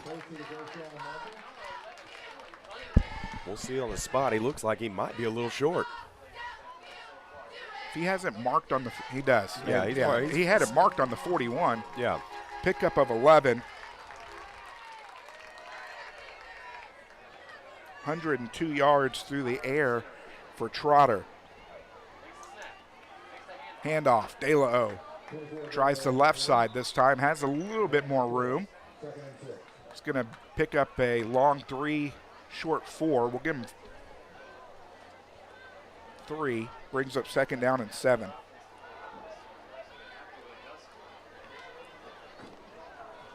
Seven minutes and counting here in the first half. Trotter under center. Handoff inside, pushing the pile. The scrum is moving way forward. That's going to be a pickup of 11 as Camden Wilson. Well, good surge up front by the Anahuac Panther offensive line to push him to the Kirbyville 45. As you said, in Wildcat territory, moves the chains. 8 first downs in the first half for the Panthers. Pistol formation. De La O lined up behind Trotter. Handoff. De La O straight up the middle. It's going to pick up 2. Brings up 2nd down and 8. Been feast or famine for the Panthers as they've picked up chunk yardage or picked up very short, hard-earned yards.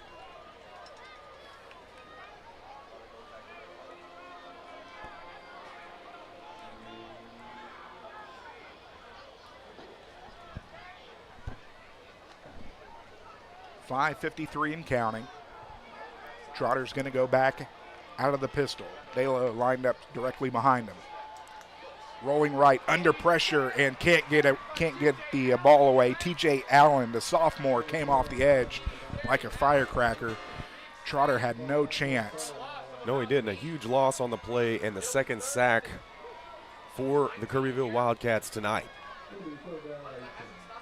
Loss of 11. Brings up 3rd down and 19.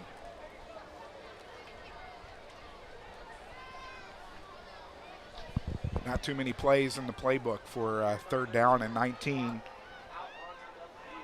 Head coach Greg Neese is going to look to dial one up, though.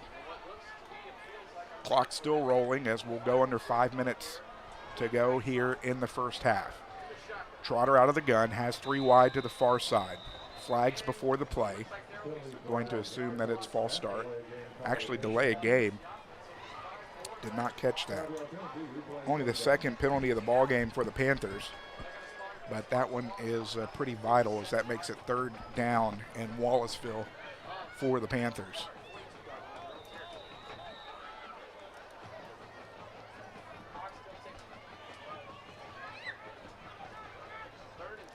So 24 yards to get to the first down. Fully expect the bubble screen on this type of play. I expected it the last down as well before the flags were thrown. Line to achieve is the Wildcat 35. Inside handoff to De La O. He's going to pick up 2 from forward progress, and that is going to bring up 4th down and long. I didn't expect the inside handoff there up the middle. And now the Panthers are going to have to punt it away. De La O will set back to handle the punting duties for the Panthers. Clock still rolling here.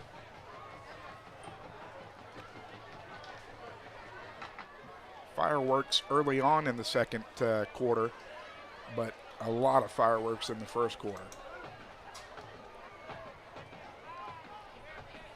De La O averaging 43 yards a punt this season. Gets it off. High spiraling punt is going to bounce at the 31, and they want to stop it. Takes a Wildcat bounce.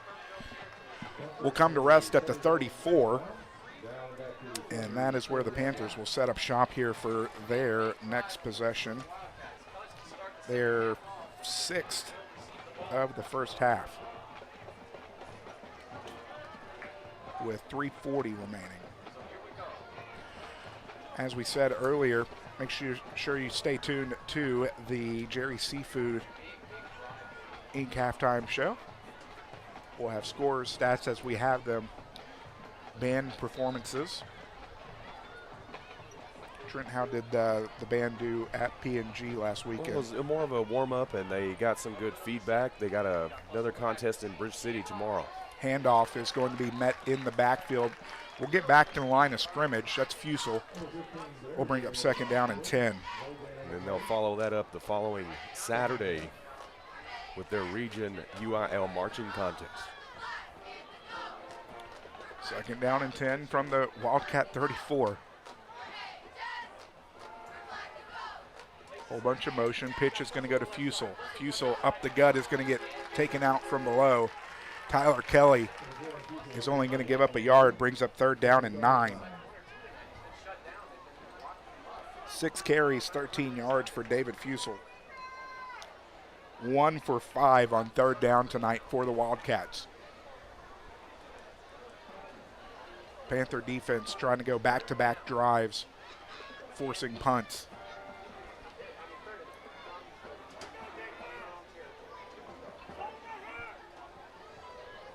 Nine seconds on the play clock. Out of the gun will be Huffman. Boy, that looked like movement. Huffman looking downfield, has a man underthrown, up for grabs, is incomplete. Back there in the coverage. And they're going to bring the punting unit on, but don't be surprised if Kirbyville fakes it. I saw a play last week where they faked one and got the first down out of it. Oscar Garza was in on the coverage, talked about in the pregame show by head coach Greg Neese. 4th down and 8 as quarterback gets it off, just goes sky high, takes a Wildcat bounce though, as it's going to bounce inside the 40 and come to rest at in between the 35 and the 36. Nonetheless, the Panther defense held strong. So with 2:14 remaining here in the first half, the Panthers get another chance to put some points on the board. And as we said earlier, The Panthers do get the ball in the second half. 2 timeouts remain for the Panthers. So the whole offense is really at the disposal of head coach Greg Neese.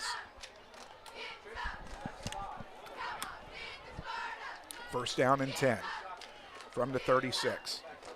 Trotter delivers. Cunningham behind the intended receiver, and if he's able to get ahead of him, there is some open room for Cunningham to eat up some yards. Well, Trotter just needs to lead him a little bit more over the open field there. Threw it behind him. And Cunningham unable to make an adjustment. Boy, had it dialed up perfectly. Greg Neese gets to play call into Trotter. Second down and 10 from the 36. Clock stopped with 2:11 remaining in the first half. Trotter under center, fakes the pitch, handoff through the second man through. That was De La O. De La O is going to pick up 2, brings up third down and 8. 0 for 3 on third down for the Panthers.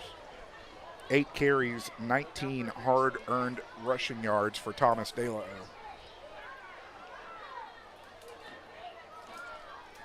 Third down and 8.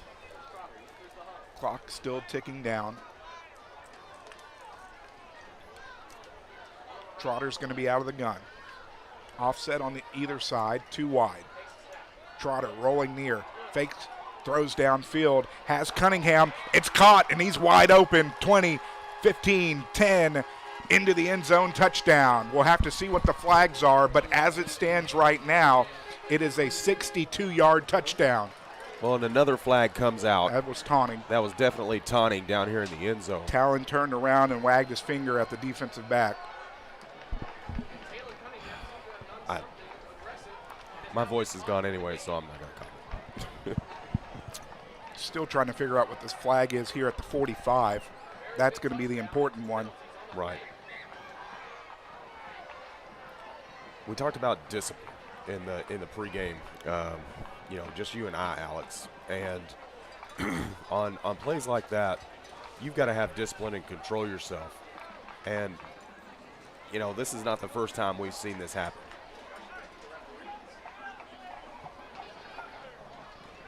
The taunting would be after the play, right? So, yeah, the flag at the 45 is the important one.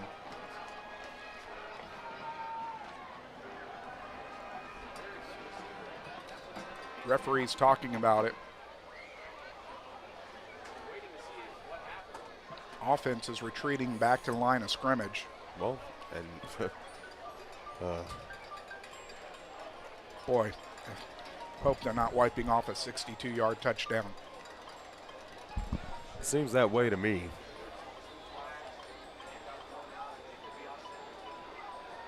Did I miss another flag? Was there 3 flags down? Yep, one here, one at the 25, and then another one in the end zone with the hat on the ground.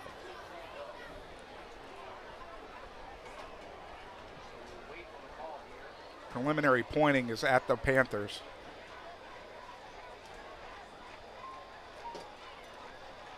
Referee is talking to Greg Neese.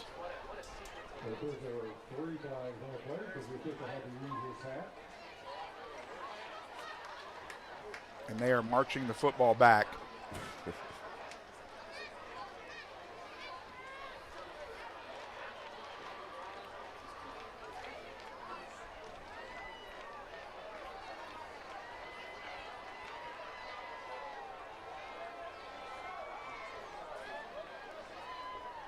Looks like it's a 15-yard penalty. Definitely a 15-yarder. So it's a hold. So the dead ball. How's it dead ball if it's happening during the play? He called 2 against Kirbyville.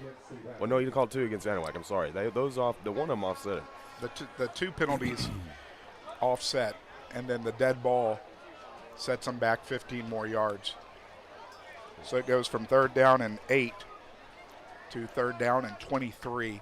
And more importantly, wipes off the 62-yard touchdown from Trotter to Cunningham. Well, and like I said,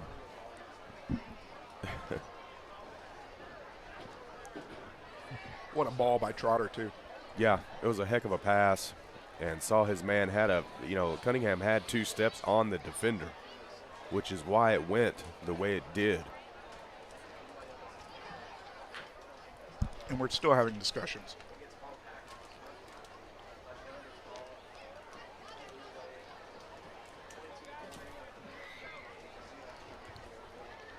Again, stay tuned for the Jerry's Inc.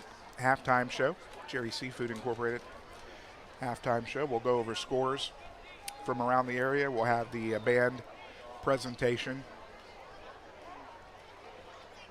stats as we have them.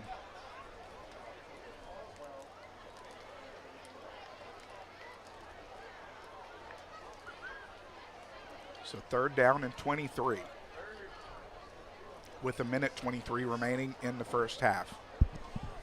But there was a hold. That's the one that was down at the 45, correct?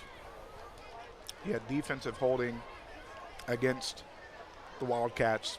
You had a personal foul against the Panthers. Those offset.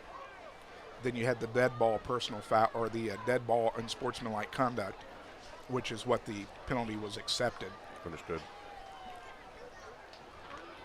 3 penalties, 35 yards against the Panthers as they hurry to the line of scrimmage. Trotter under center is going to hand it straight up the gut, and the Wildcats appear to have called their final timeout of the first quarter, of the first half, before the play gets underway. We'll take it with them back after this on Anahuac Sports Live. Want to know Anahuac's best-kept secret? The Crawfish Hideaway is just that. From fresh Cajun-boiled crawfish, shrimp, snow crab, and even homemade gumbo. While you're there, be sure to try their famous fried gator bites or boudin egg rolls. Starting in December, come get your bug on at 400 Miller Street in Anahuac, 409-267-6060, or find them online at crawfishhideaway.com. The Crawfish Hideaway, proud supporters of Anahuac ISD and Panther Athletics.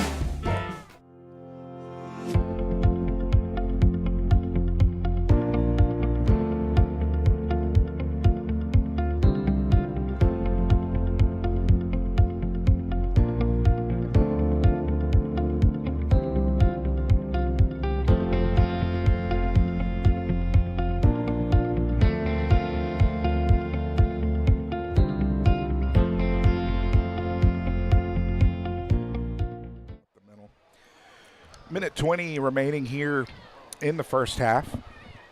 3rd down and long for the Panthers. Second quarter was moving by swimmingly here until the last 10 minutes or so.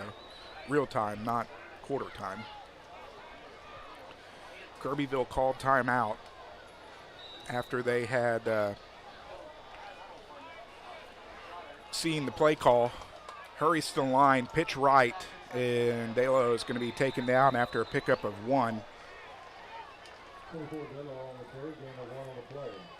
No timeouts for Kirbyville, so the Panthers will be able to take this down to about 35 seconds before they have to snap it. And I'm assuming what head coach Greg Neese is going to do is watch it wind down and then call one of his remaining 2 timeouts.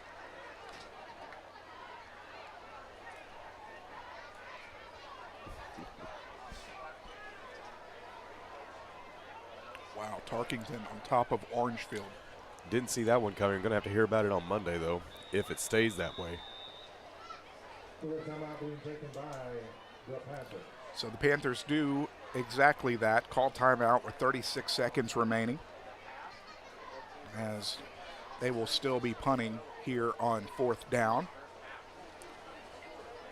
And like we said, we'll get you some scoring updates from around the area. Plenty of games going on.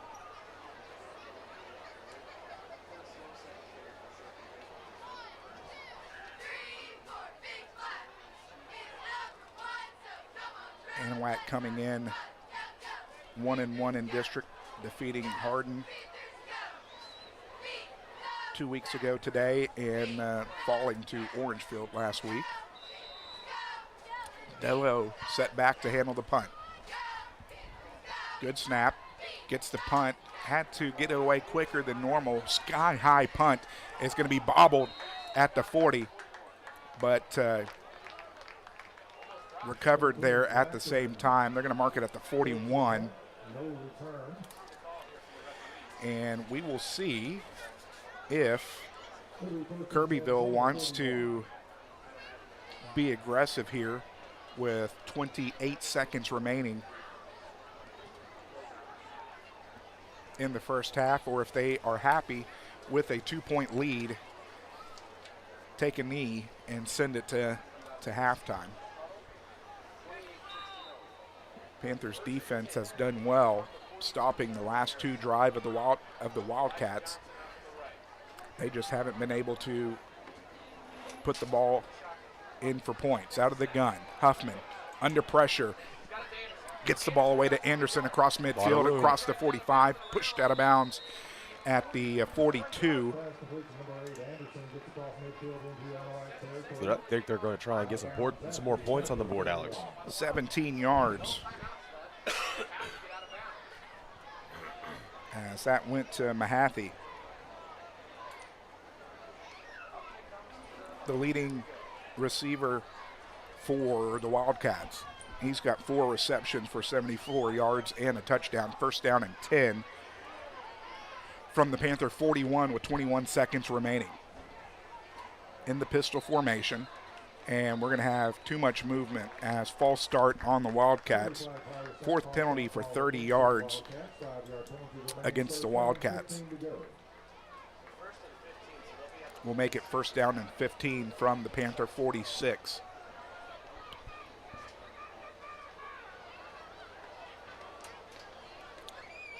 Is there a clock runoff?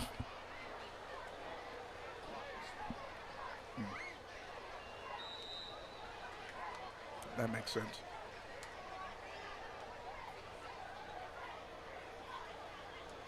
So from the Panther 46, Kirbyville looking to score before half. Under center, Anderson the lone setback. Fakes it, Coates under pressure is going to float it up, and it's intercepted by Lanferman. Lanferman is going to be, that's going to be a personal foul against the Wildcats. That's going to move it up 15 yards, and with 12 seconds remaining in the first half, the Panthers are going to have a couple of plays to air it out into the end zone. Heads up play there by Baylor Lanferman. And the defense continues to create turnovers. Well, that'll be their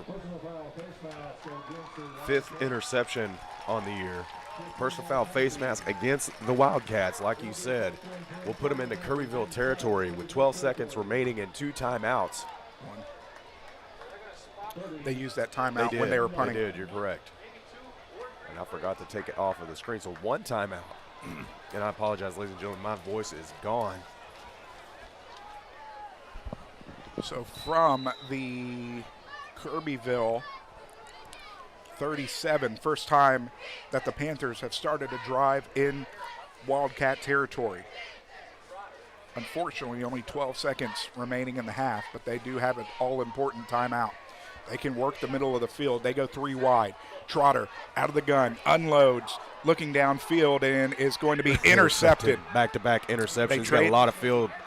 Down the sideline he goes, across midfield and back to the 45, and that is where the half will come to a close.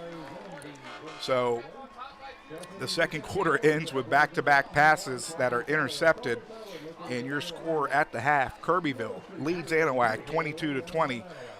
We'll be back with the Jerry Seafood halftime show after this on Anahuac Sports Live. Anahuac Sports Live is brought to you by ABC Nitrogen Service Corp., Chambers County Deputy Constable Josh Kayla and family, Anahuac Florist, Anahuac National Bank, member FDIC, equal housing lender, The Beginning Mexican Grill, Community Christian Fellowship Church, Chambers County Abstract Company, Chambers Health, Coastal Field Services, LLC, The Crawfish Hideaway, Desmo's AC and Refrigeration, Four Corner Tires and Oil, Core Propane, Hannah Cody Realtor, Jerry Seafood Incorporated, Julia Luna Real Estate, K-Max Services, Porter's Wild Game Processing and Alligator Farm, Ember Villarreal, Insurance Agent with State Farm, Title Services Incorporated, Turan Lawn Care, Swanky Insurance Agency, Whack Attack Lures, Turn 2 Specialty Company, and Wilcox Drugstore in Anahuac. Jerry's Oysters is a 3-generation family-owned and operated business located on Galveston Bay since 1970. Offering fresh, hand-shucked, and in-shell oysters year-round, Jerry's Oysters are available at your local H-E-B, or you can make a visit to their location in Smith Point, Texas. Locally sourced, high-quality, wild-caught, where our world is your oyster. For more information, call 409-355-2243 or go to jerrysoysters.com.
to welcome you to this evening's performance by your Anahuac High School Pantherettes drill team. The Pantherettes are under the direction of Julia Johnson. I present to you the 23-24 Pantherettes performing Game Day for your entertainment. Let's dance, ladies. Your music is on.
Ladies and gentlemen, please welcome to the field your pride of Anahuac.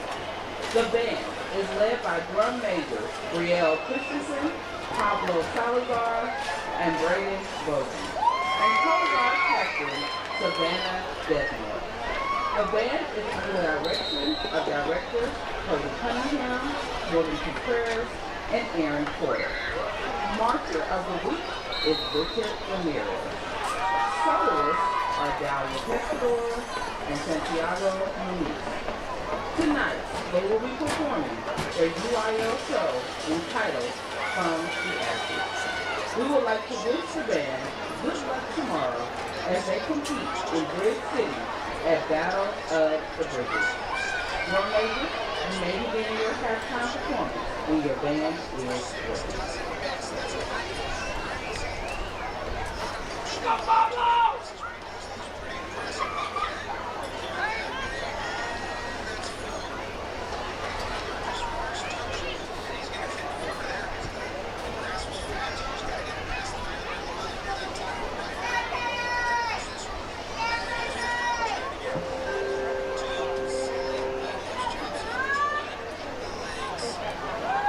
I want to remind everybody to keep it clean in the chat if you would please. Tone it down a little bit or we're going to have to shut it down. Again, please keep it clean and keep it civil in the chat.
Alex Outram, Trent Hart, Terry Fortenberry back here from Kyle White Field, where at the half it's Kirbyville leading Anahuac 22-20. We welcome you into the Jerry Seafood Incorporated halftime show.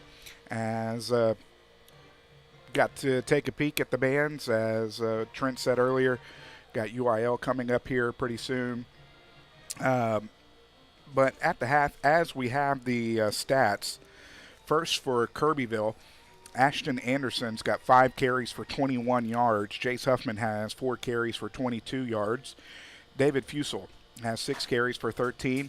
And Braden Mahaffey has 2 carries for 37 yards.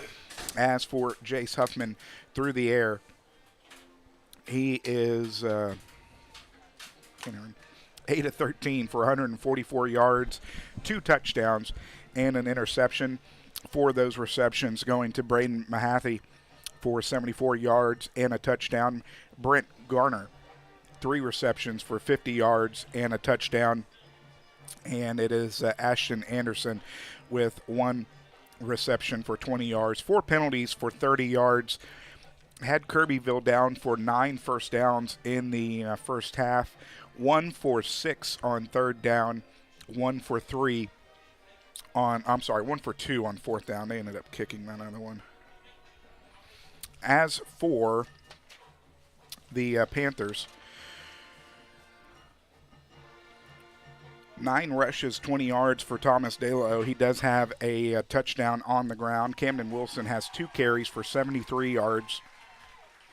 Trotter does have 2 rushes as the sacks went against him for minus 18 yards. Through the air, 4 for 7 with a touchdown, an interception, and 102 yards through the air. Quandre Coates has 1 reception for 30 yards. Talon Cunningham has 2 receptions for 52 yards. And Darius Richardson does have a 20-yard touchdown reception. For the Panthers, to note, we did not see this towards the end of the first half, but Talon Cunningham has been disqualified from the game, as on one play he had the 62-yard touchdown called back. He had actually 2 unsportsmanlike conduct penalties called on him, 1 during the play and then 1 after the play in the end zone. So 2 unsportsmanlike conduct penalties disqualifies the player from the game. So we'll probably be seeing KJ Moore a little bit more in the second half. Definitely in that wide receiver position. Had the Panthers down for 8 first downs, 0 for 4 on third down for the Panthers. Looking at some of the scores from around the area, West Orange Stark has tied it up against Hampshire Finette 7-7. Wow. Lumberton on top of Splendora 20-7. Livingston is on top of Huffman Hargrave 28-21. LCM Little Cypress Mauriceville is on top of Vidor 21-7 there in the third quarter. Jasper is on top of Bridge City 21-0. Orangefield has turned on the afterburners as they lead Tarkington 29-10 after trailing there in the first half. As we said, East Chambers defeated Buna 49-24. That game happening last night. Liberty and Hardin Jefferson all tied up at 7 at the half. It was Newton winning 76-0. Had to make sure we got that in for the Fighting Terry Fortenberries. Some more scores from around the area. It is Barbers Hill on top of Baytown Lee 28-21. Woodville on top of Cold Spring 28-18. That game is late in the fourth quarter. Kuntz all over Trinity 47-0. Hol de Zeta on top of Sabine Pass 22-0. We've got I'm going to kind of work real quick to our live camera. Really want to thank Jerry Seafood again for presenting the halftime show. as we are getting set here for the second half of play. Anahuac will be receiving the kickoff here in the second half as Kirbyville won the toss and elected to receive in the first half. Ball is teed up at the Wildcat 40. Luke Fusel looking to get under it and does. Line drive kick is going to be caught at the 30, across the 35, across the 40, across the 45, and is going to come up to about the 47-yard line. It's a good job by Richardson getting it into good field position to start the Panthers off in the second half. And ladies and gentlemen, I'm going to apologize. I'm going to probably cut out and let my broadcast partner take over for the rest of the ball game, as my voice is pretty much gone for the evening. Good thing about these cold fronts, I think, Alex. You get some cool weather, but you get everything else, rustled up because of it. So from the 48, quickly under center's Trotter. Trotter's pitch it back to De La O, across midfield, across the 45, cuts it to the near side, and is going to be pushed out of bounds at the 35-yard line. That's going to be a pickup of 17. Actually, give him 16. Move the chains for the first down of the second half. Delo's biggest gain of the evening. Quickly to the line of scrimmage. Trotter, same play, pitch back. De La O carrying defenders on his back. Down by contact. He's going to be down by contact. He's going to pick up 6 on the play. We'll bring up second down and 4. 42 yards on 11 carries, as he's already doubled his production from the first half. We'll bring up second down and 4 from the Wildcat 30-yard line. Panthers had been moving pretty quickly first few plays here. Quickly to the line of scrimmage, out of the huddle, pistol formation, 2 wide to each side. Now out of the gun, Richardson offset to his left. Anahuac moving left to right. Under pressure, Trotter misses the first tackler, is able to rush for a couple of yards, and will bring up third down and short. Looks like it's going to be third down and a long one. After the pickup of 3 for Trotter. Early on here in the second half.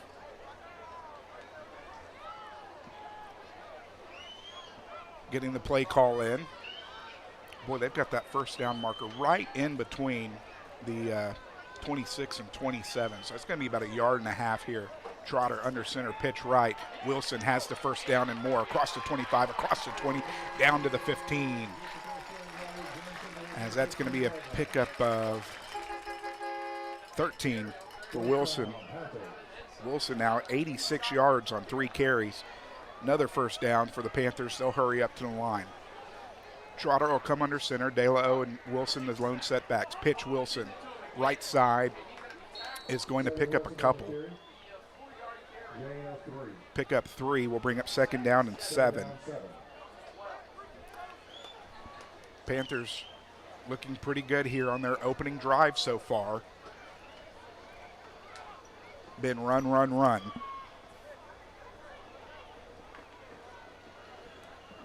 Trotter is going to come out of the gun this time, offset on his left to Richardson. 4 wide. Trotter sets back, looking downfield, has Richardson across the 5, is going to get knocked out of bounds, reaches for the pylon, and it's going to be marked out of bounds at the 1. I'm not so sure about that. He was in flight as he hit the pylon with the football. Pick up a 12. Nonetheless, will be a first down and goal. 114 yards. Quickly, Trotter into the end zone, touchdown, as we have laundry on the field, and that's probably going to be false start.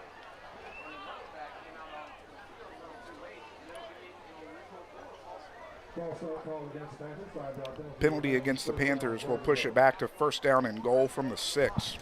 4th penalty for 40 yards.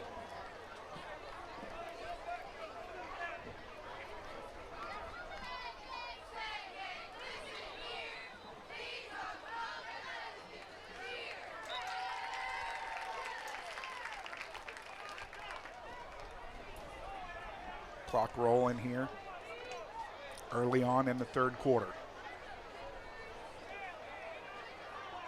Ball marked just shy of the 5 as they had marked the ball right before the goal line. Trotter under center, one wide, that's KJ Moore. Fakes or does pitch it back into the end zone. Touchdown, Thomas Delo from 6 yards out.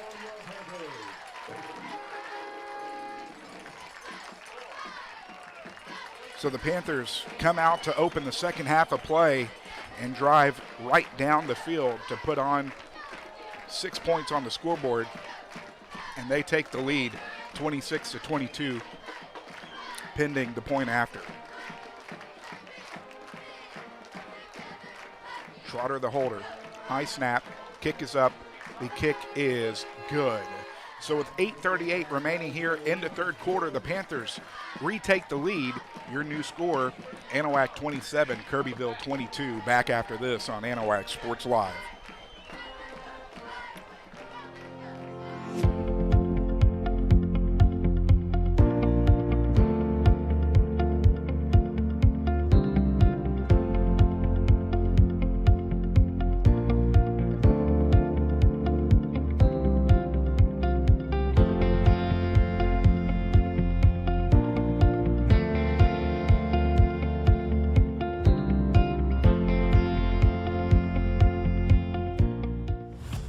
Gore Propane, family owned and operated by Jimmy and Renee Gore, has been servicing Chambers and surrounding counties since 1998. Gore Propane is the go-to company for all your propane needs, offering competitive pricing, tank sales, lease, residential and commercial propane sales, and bottling. They also offer automatic route and will call propane delivery for your convenience. Senior and veterans discounts available. Call Gore Propane today at 409-389-2245.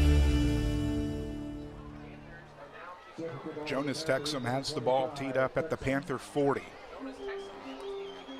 want to thank Chambers Health for sponsoring the scoreboard tonight.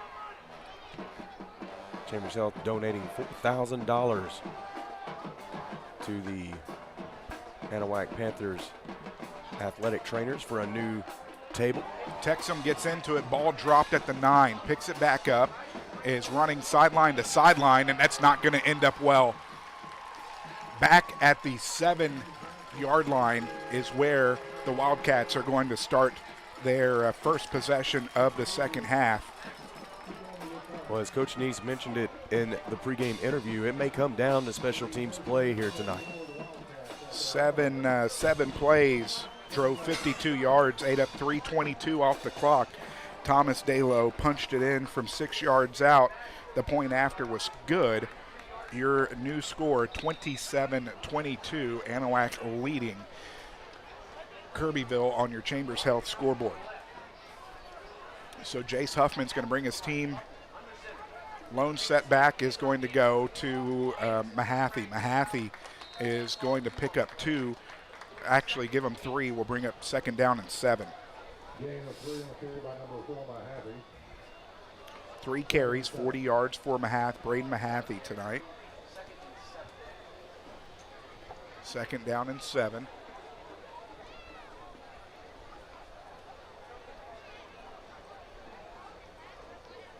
Kirbyville has mixed it up tonight. They've hurried to the line, and they've taken their time going to the line.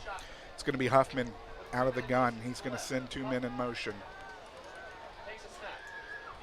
Anderson is going to get the carry. He's going to get caught in the backfield. And he's going to lose the 3 that was picked up. It's going to bring up third down and 10. Anderson now 6 carries, 18 yards.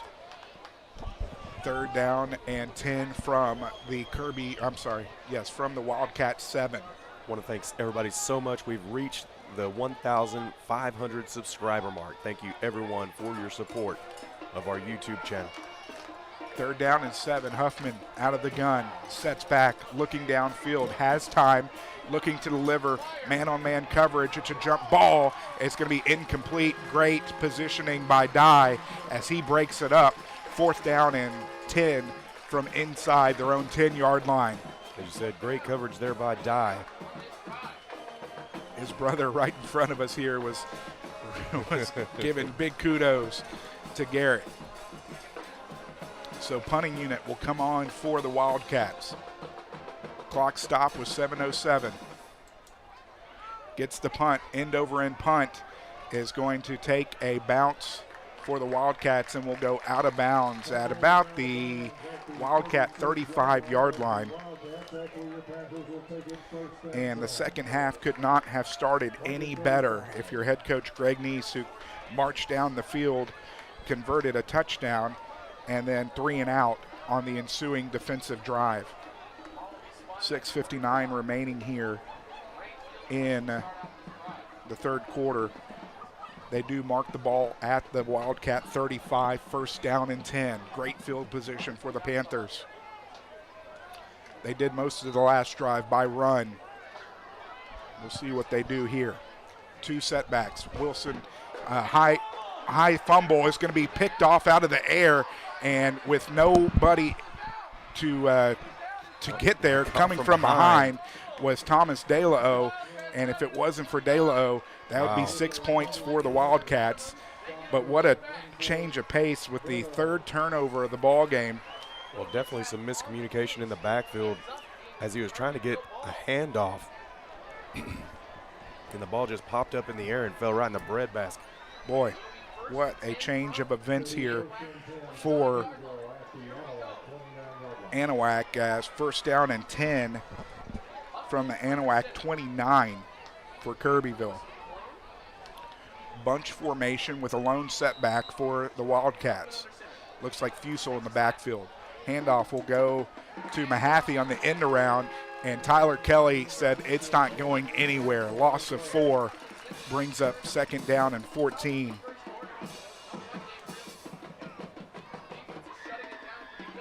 Four carries, 36 yards for Mahaffey. We'll tick under 6.5 minutes remaining.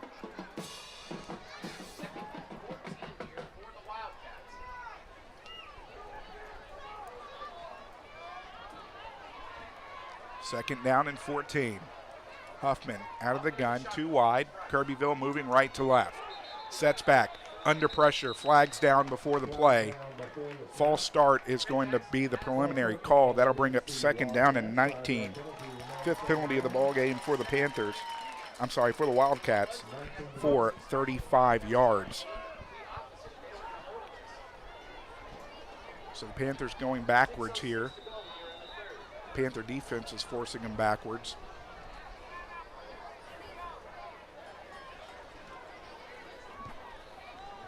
Huffman getting the play call from head coach Trey Allen. We'll tick under 5:50 remaining here in the third quarter. Second down and long.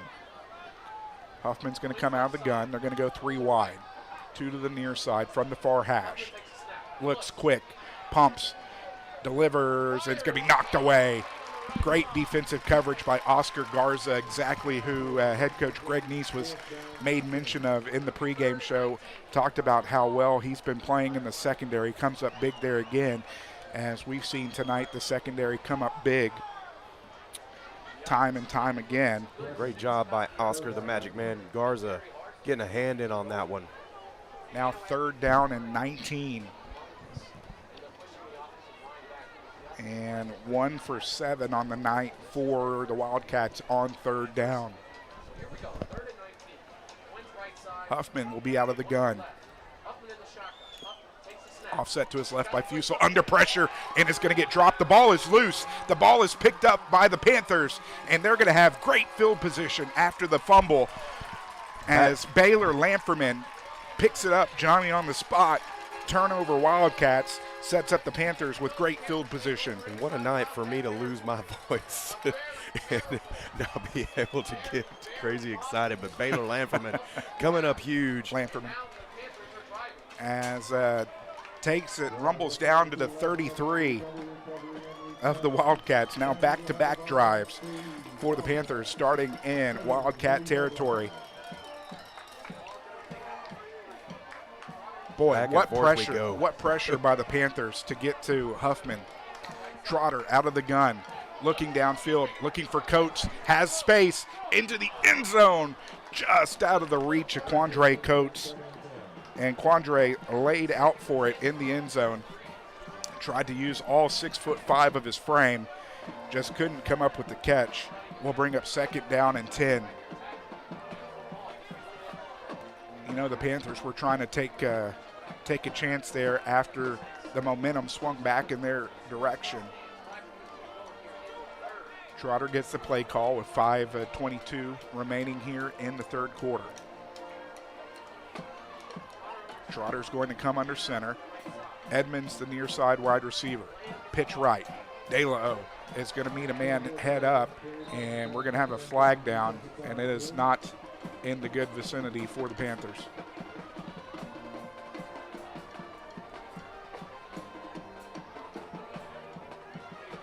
As it stands, it's a gain of 5. Chop block is going to be the call against the Panthers, and that's going to be a big one. 55 yards and penalties on the 5th penalty of the evening for the Panthers.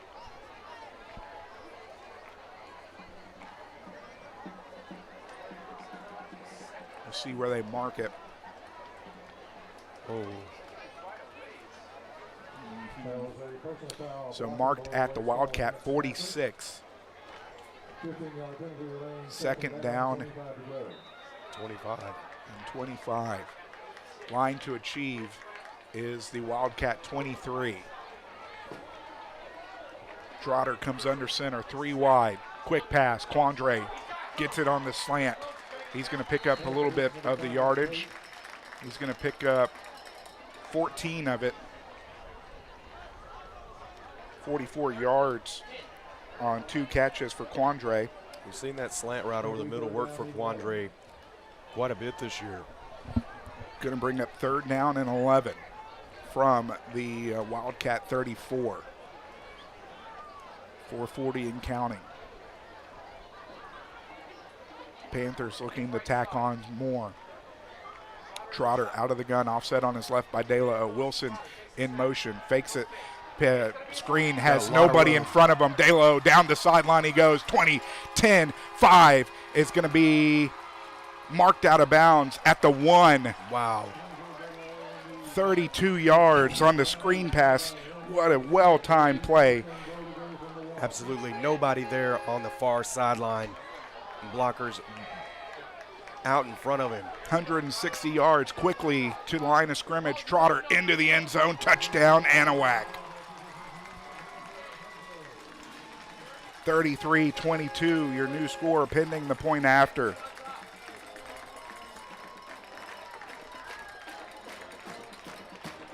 So it's Trotter from a yard out as the Panthers extend their lead now with 4:17 remaining in the third quarter. Trotter the holder, snap back, kick is up, and the kick is good. So with 4:17 remaining in the third quarter, the Panthers strike again. Your new score, 34-22. Back after this on Anahuac Sports Live. Jerry's Oysters is a 3-generation family-owned and operated business located on Galveston Bay since 1970. Offering fresh, hand-shucked, and in-shell oysters year-round, Jerry's Oysters are available at your local H-E-B, or you can make a visit to their location in Smith Point, Texas. Locally sourced, high-quality, wild-caught, where our world is your oyster. For more information, call 409-355-2243 or go to jerrysoysters.com.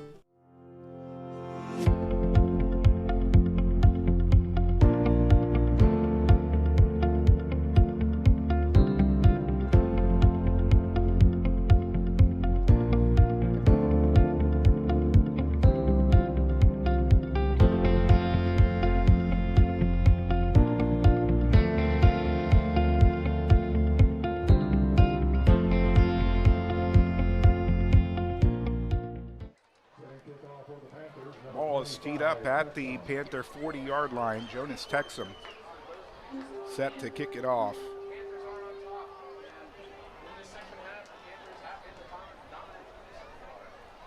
Five plays, drove 33 yards, ate up a minute 11 off the clock. It was a 1-yard Trotter sneak. The Oscar Garza point after was good. Your new score, 34-22. Anahuac leading Kirbyville on your Chambers Health scoreboard.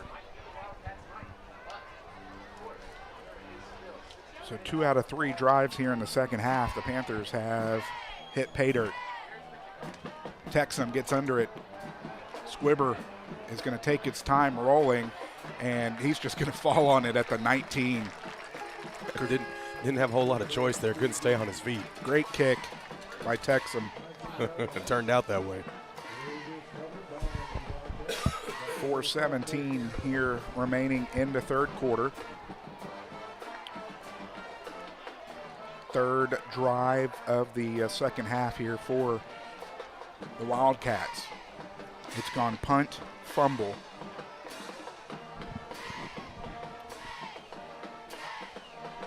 As Huffman brings his offensive squad back onto the field.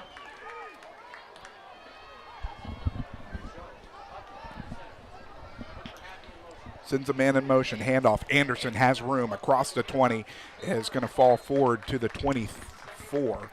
Going to be a pickup of 5. Second down and 5. 7 carries, 23 yards for Ashton Anderson. As the Panthers have done a pretty good job shutting down the run between Anderson and Huffman, have them down for 45 yards total in the ball game so far, as that dual-headed threat had been eating up yards in 10-3A play. Lone setback is Anderson. He gets the carry, is going to make a couple men miss, is going to pick up 3, 4, it's going to be 4, bring up third down and 1. 1 for 8 on third down on the evening for Kirbyville. Huffman getting the play call from the sideline.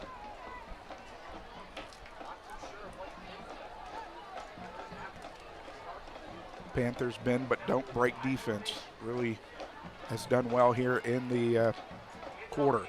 Anderson gets it again, is going to fight his way forward. He'll pick up 2, enough to pick up the first down.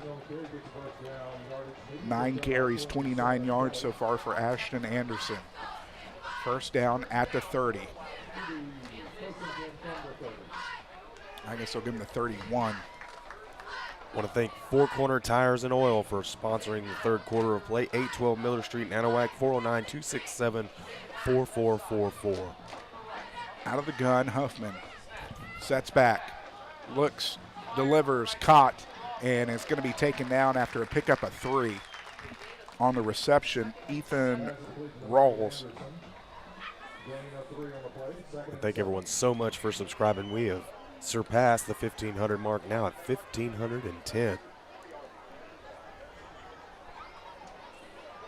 147 yards through the air for Jace Huffman. First reception on the evening for Ethan Rawls. Second down and 7. Lone setback is Anderson. He's going to get the pitch right side. Is going to get met at the line of scrimmage. He's going to fall forward. Looking to see, is that Coates? It is. Coates in on the tackle. Brings up third down and 6. Number 5, Coates making a stop on the Panthers. Third down, 6. 2 of 9 for third downs tonight for Kirbyville. Third down and 6 from the Wildcat 35. 90 seconds remaining here in the third quarter.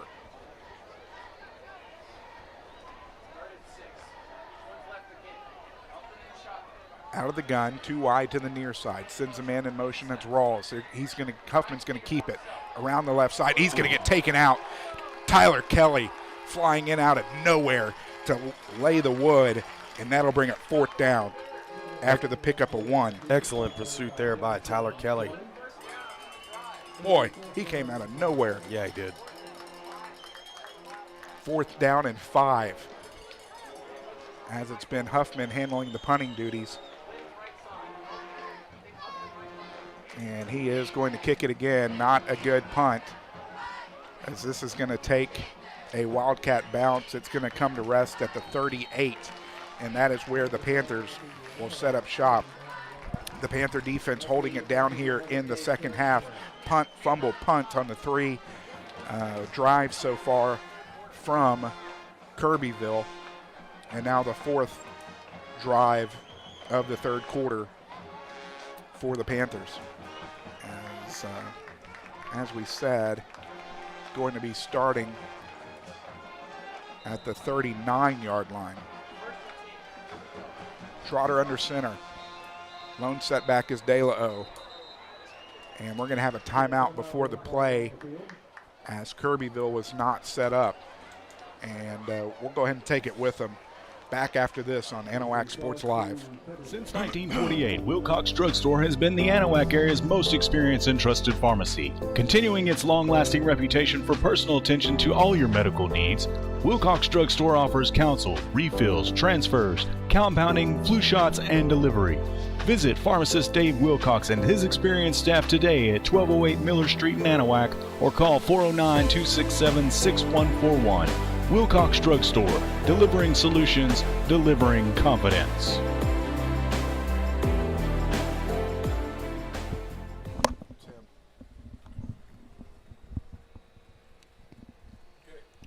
We want to welcome everybody back to Anahuac Sports Live.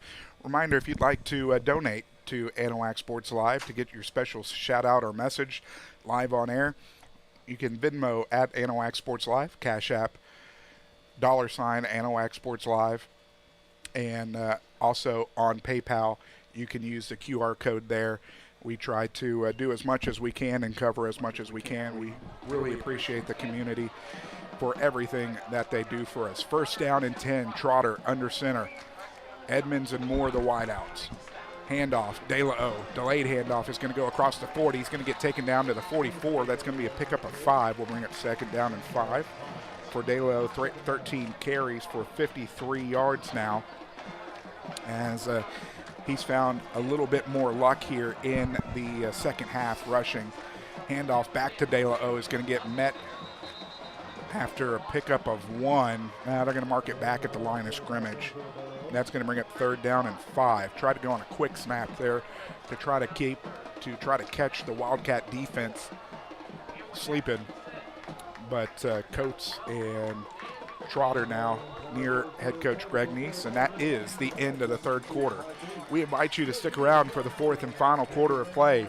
It's Anahuac 34, Kirbyville 22. Back after this on Anahuac Sports Live. If your driveway is in need of an update, or if you're getting ready to build a new home and need some site work done, K-Max Services can take care of you with culvert installation, crushed concrete, milled asphalt, or limestone road base delivered and spread at an affordable cost. They also offer dump truck, tractor, and brush hog services. And with winter right around the corner, they also have all the firewood you need.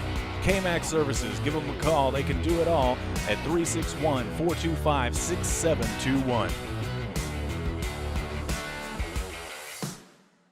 From custom processing, professional guided hunts, hide tanning, and gator merchandise, Porter's Processing and Alligator Farm offers a personal experience like no other.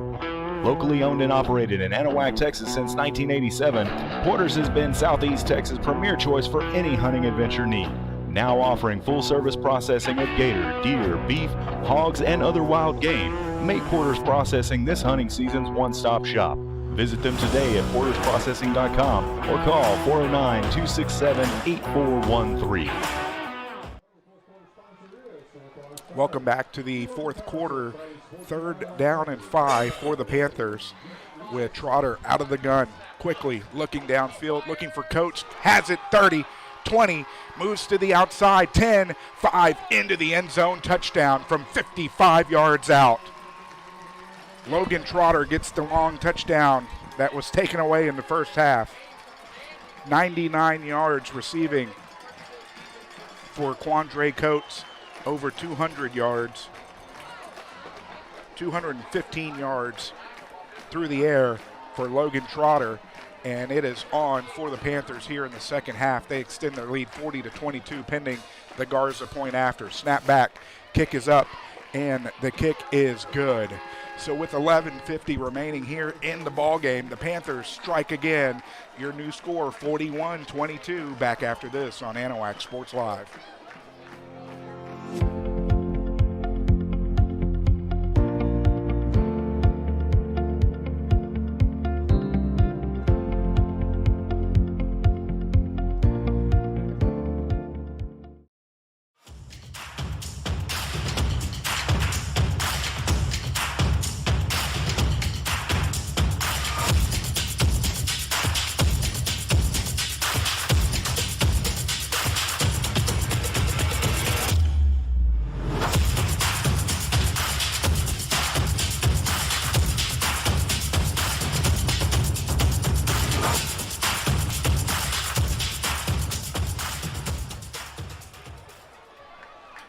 Alex Outram, Trent Hart, and Terry Fortenberry here from Kyle White Field, where with 11:50 remaining in the ball game, the Panthers have extended their lead 41-22.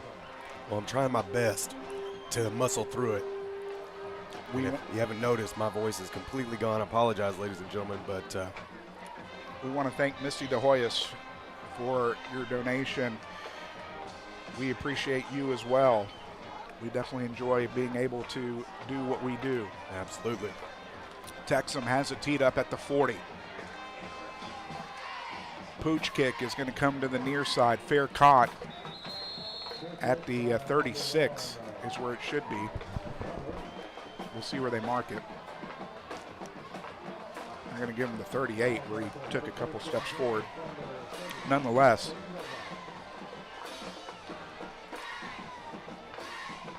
it was a minute 1. Panthers drove 61 yards, and it was a 55-yard touchdown from Trotter to Coates. The point after was good, making your score 41-22 on your Chambers Health scoreboard. Huffman out of the gun, looking downfield, is going to throw it away. And he got it past the line of scrimmage. Second down and 10 with the clock stopped at 11:42.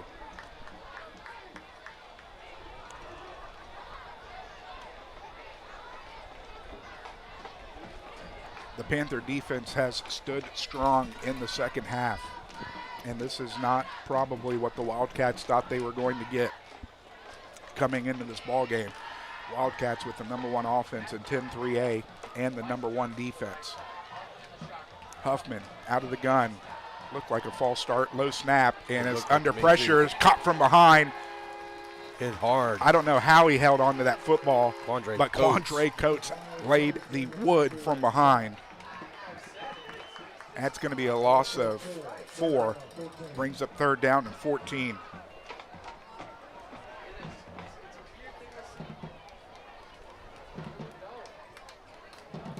Two for 10 on third down tonight for the Wildcats, as there's been all sorts of pressure on Jace Huffman here in the second half. Third down and 14 from the Wildcat 34. Looking downfield, throwing downfield is going to be a jump ball, is knocked away. Great positioning there once more by Oscar Garza as it falls down to the turf after he knocks it away. And now, with the clock stopped at 10:48, it might be decision time for Kirbyville if they're going to go for it or not. Fourth down and long, but a three possession ball game.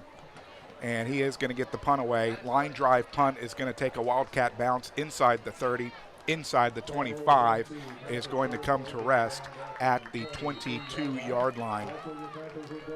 And that is where the Panthers will set up shop. 3 punts and a fumble has been all the Wildcats have been able to get in the second half. And so they're actually going to mark the ball at the 23 with 10:35 remaining in the ball game. And I would imagine you're going to see quite a bit of the ground game here with only 10.5 remaining in the ball game. Want to stay in bounds and eat as much clock as you can. Trotter under center. Wilson moves. Delo, the lone setback. Pitch across the 25-30. Cuts back 35, 40, 45, and it's going to be knocked down at the 50. Pickup of 27. I tell you what, Delo is getting in a rhythm now. Pickup of 27 gets the Panthers down to midfield. In fact, into Wildcat territory to their 49. 15 first downs as we have it. 70 yards on 15 cut carries for Thomas Delo. As like you said, he's gotten into a rhythm. Only 20 yards at the half. He's got 50 so far here in the second half, including a touchdown. First down and 10 from the Wildcat 49. Trotter under center. De La O the lone setback. Same play, miscommunication as De La O is going to have to jump on it. That's going to be a pretty good loss there. Going to be a loss of 9. Brings up second down and 19. Greg Neese not happy on that play. I'm just going to stop talking. De La O is going to take the loss of 9 as he's the one who jumps on it. Second down and 19. Clock still running.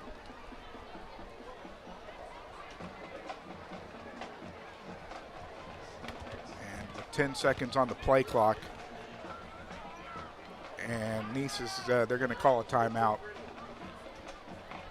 So with 9:10 remaining, 9:08 remaining in the ball game, Anahuac's going to use their first timeout of the second half, and we'll take it with them. 41-22, back after this on Anahuac Sports Live.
Altram, Trent Hart, Terry Fortenberry back here with 9:08 remaining from Kyle White Field.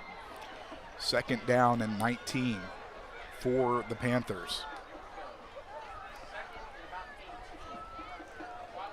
Trotter will be out of the pistol. De La O, the lone setback, rolls right, looking downfield, has KJ Moore. Jump ball is going to be almost intercepted. KJ Moore had to break it up.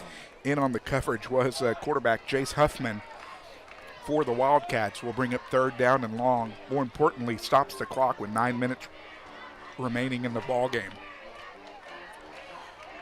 If I was a gambling man, I would say that we could see another carry here to milk some more time off the clock with this third down and long.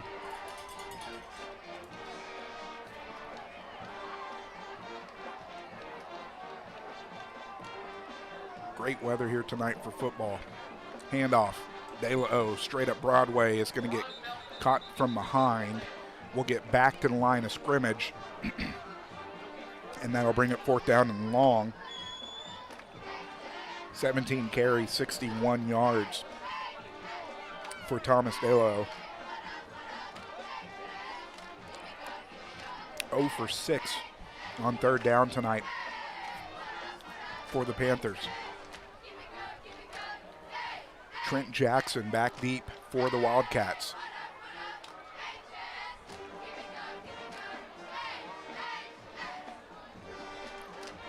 De La O back deep for the punt. High snap, gets it down. He's going to have to keep it. Was under pressure, 40 across midfield, and is going to lower the boom, but is not going to be able to pick up the 19 needed. He's going to come up about 6 short. And that'll be turnover on downs.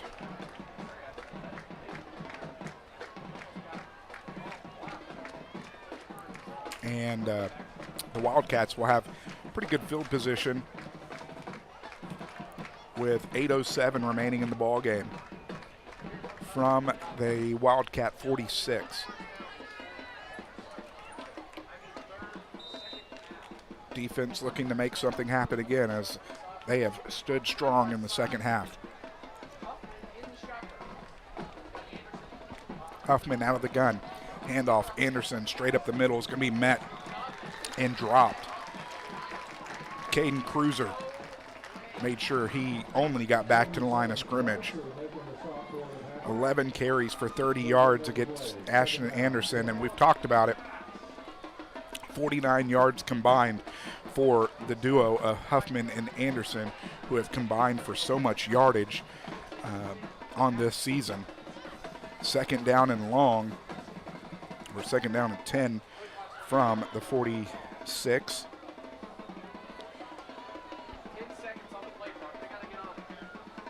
.667 yards combined for that duo.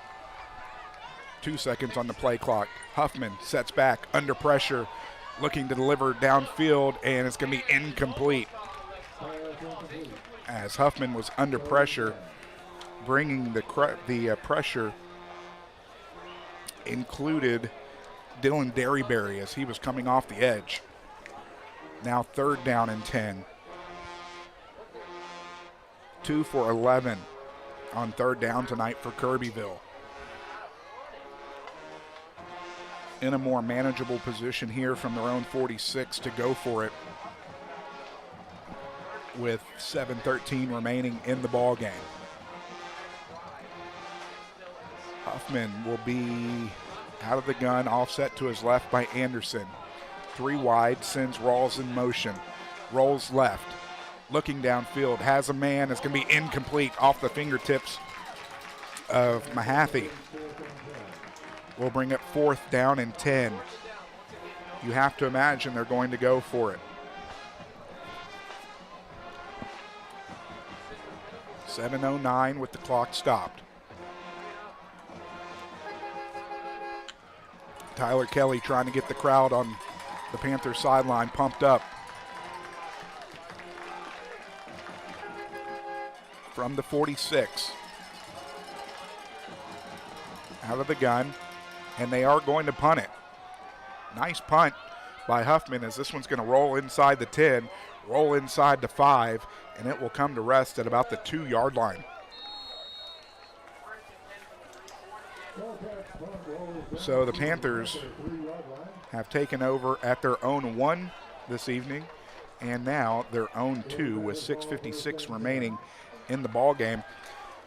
It's kind of interesting to me, less than 7 minutes in a 3-possession ball game, punting it away there, putting a lot of pressure on your defense.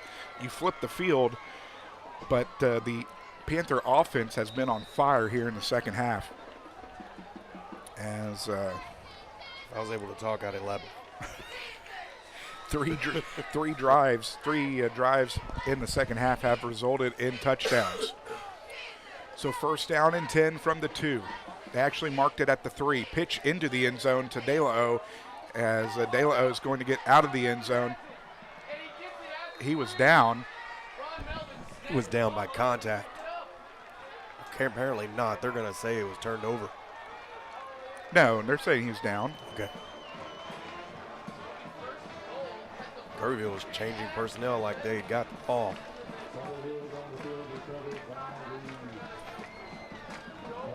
Yeah, There's an interesting call. Are they going to say that he was? Was he? All right. So, at the Wildcats' ball from the 4, pitch right. Fusel is going to get met by a couple defenders. He's going to pick up 3.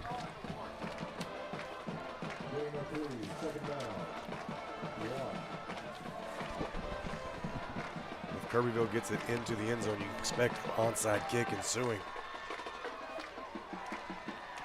And leaps into the end zone, touchdown for Huffman from a yard out.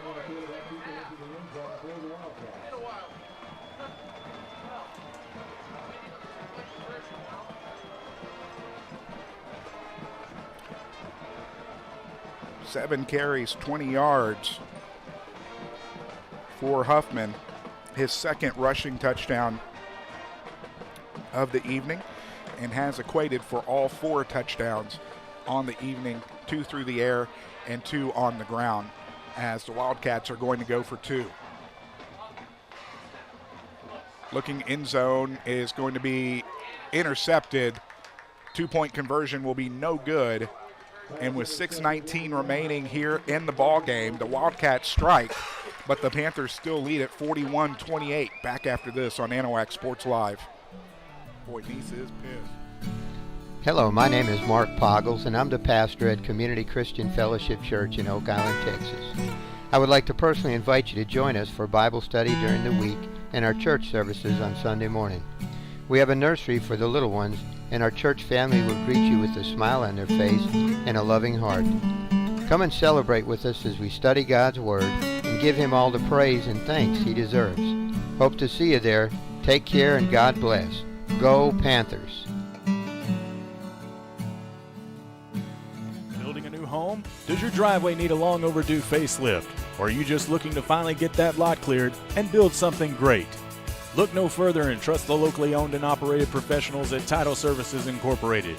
No need to hire multiple contractors. Title Services does all phases of residential and commercial land clearing, house pads, ponds, dirt and rock delivery, and demolition. Call today for a free estimate, 409-267-1057, or visit them on Facebook at Title Services, Inc.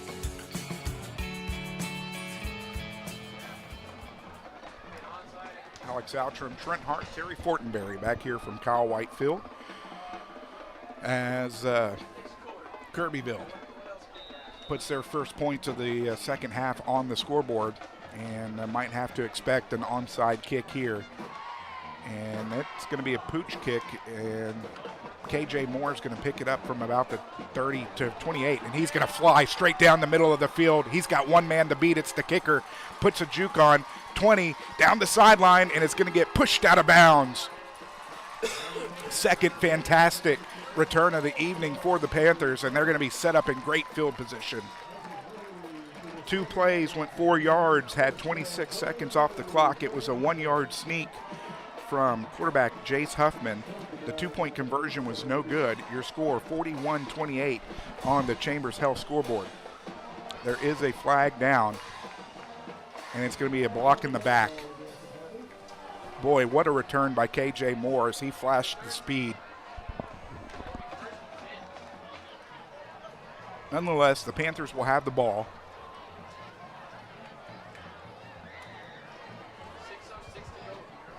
With 6:06 remaining here in the ball game.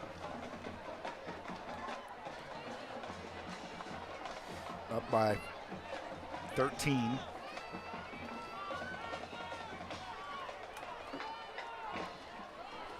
So they are going to place the ball at the Panther 45-yard line, first down and 10.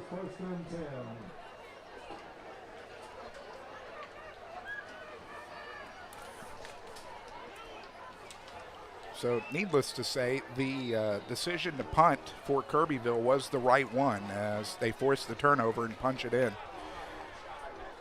Panthers out of the pistol. Handoff is going to go to De La O, straight up the middle, fighting his way forward, being patient, waiting for his blocks. He's going to get to midfield and forward progress. We'll bring up second down at 5. 19 carries, 79 yards for Thomas De La O. At midfield, clock still rolling. 2 timeouts remain for Kirbyville. 2 timeouts remain for Anahuac. Panthers moving right to left. We'll get you more scoring updates from around the area as there's been some fantastic games tonight. Woodville has defeated the Fighting Craig Irwins 28-19, or 29-18 rather. And that's Cold Spring Oakhurst for those that don't know. Pitch left is going to go to De La O. He's going to fall forward for a yard, and that's going to bring up third down and 4. 0 for 6 on third down tonight for the Panthers. Right. Got a lot of good things to talk about in the 5-9 Sports podcast that'll be dropping Monday night. You got to be able to talk first. I know. I can't even get it out. Orangefield all over Tarkington, 43-17. Good one in West Orange Stark between Hampshire Finette and West Orange, 14-14 all there. LCM trying to hold off Viter, 28-21. Pitch left. Delo is going to get the first down and more. Across the 40, 35-30. Down the sideline he goes. Fighting off 3 different Kirbyville defenders. Gets pushed out of bounds up to 15. That's going to be a pickup of 35.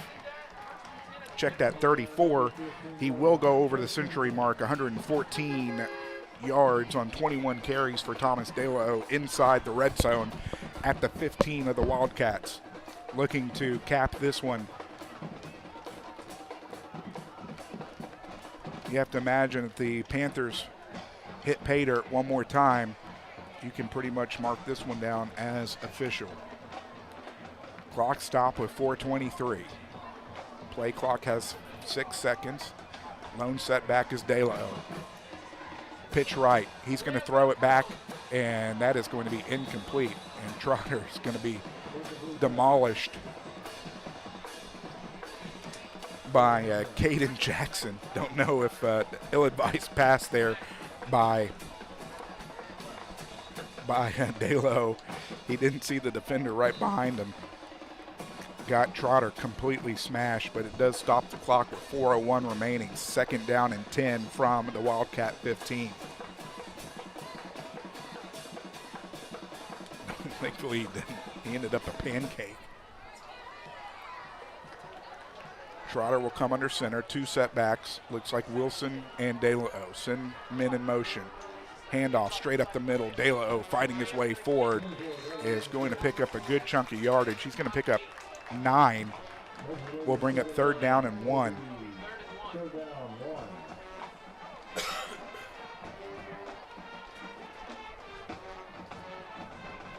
$123 on 22 carries for Delo.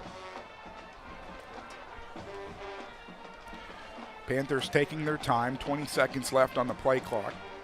Can snap this one inside of 3:15.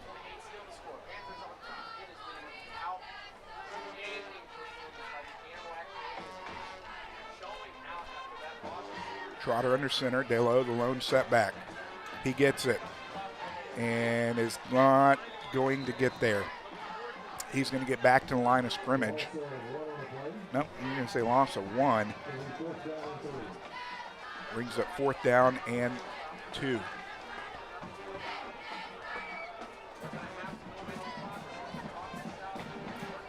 Pretty much within field goal range for Texas.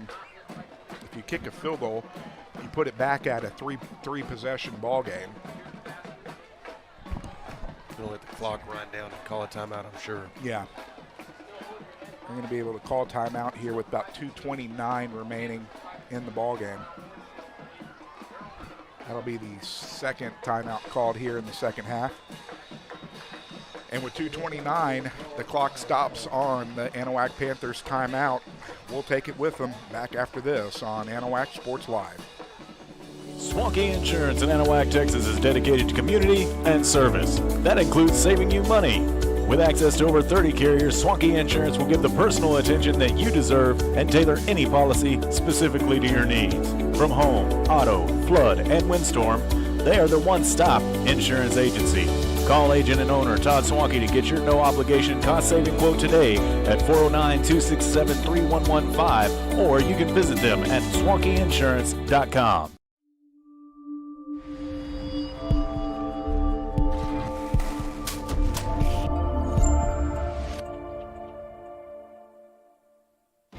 Want to know Anahuac's best-kept secret? The Crawfish Hideaway is just that. From fresh Cajun-boiled crawfish, shrimp, snow crab, and even homemade gumbo. Back here on 4th down and 3, Texas has checked into the ball game to tack on a field goal from 25 yards out from the near hash.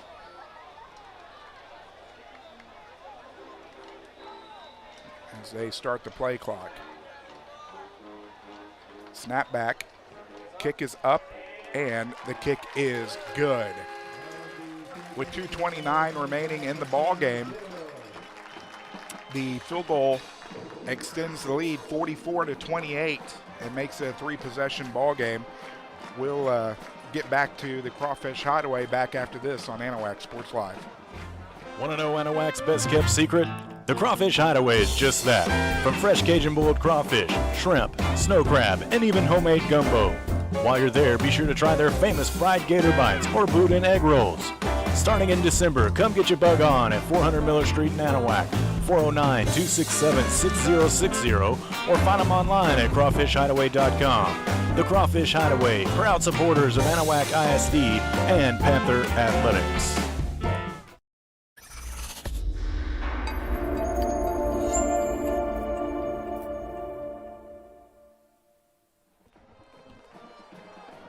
Alex Outram, Trent Hart, Terry Fortenberry back here from Kyle Whitefield, where with 2:29 remaining, the Panthers extend the lead 44-28 after a 25-yard Jonas Texum field goal.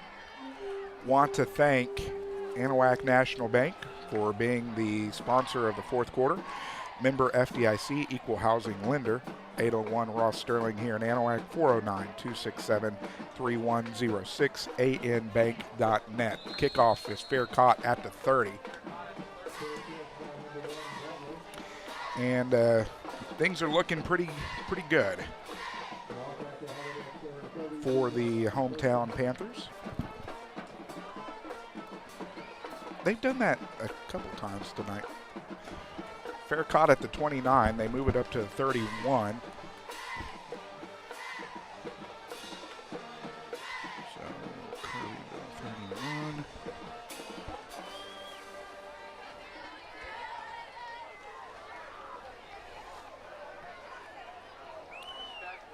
Yes, that is my Humble ISD math. And that's going to be a false start. 6 penalties for 40 yards against the Wildcats will bring up first down and 15.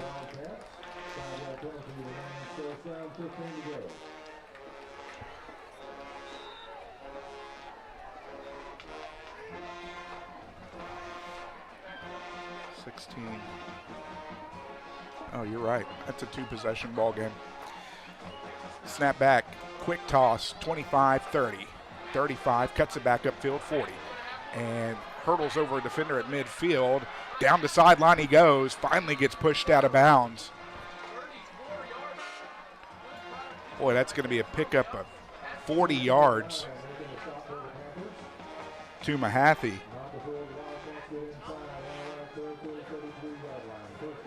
Puts him over a century mark, 114. First down and 10 quickly in Panther territory from the 33.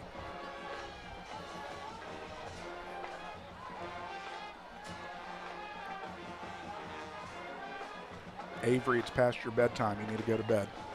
First down and 10 from the 33. Huffman out of the gun. Looks left, rolls left. He's going to take it himself. He's caught from behind. Coming in. That was Lanferman coming in from behind to catch him. Third time, at least the third time Lanferman's had a tackle for loss in tonight's ball game. Second down and 11 from the 34 after the loss of 1.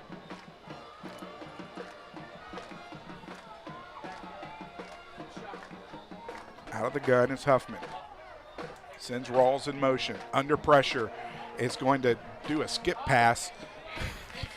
He was under all sorts of pressure. I don't even know how he got that out of his hands. Nonetheless, it's going to fall harmlessly to the ground and bring up third down and 11 with 92 seconds remaining in the ball game. 2 timeouts still for Kirbyville. 16-point lead for the Panthers. I was not talking to you, Siri. Third down and 11 from the far hash. Huffman, quick toss is going to go awry. Intended for Mahaffey. And that will bring up fourth down and 11. $1:28 remaining. Kirbyville obviously has to go for it. From the Panther 34. Can the defense hold on one more time here in the second half?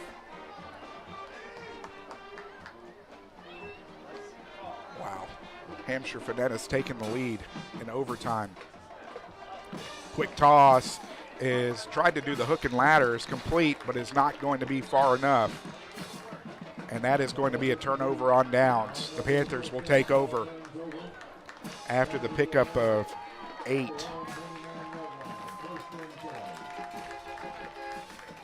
.195 yards through the air for Jace Huffman.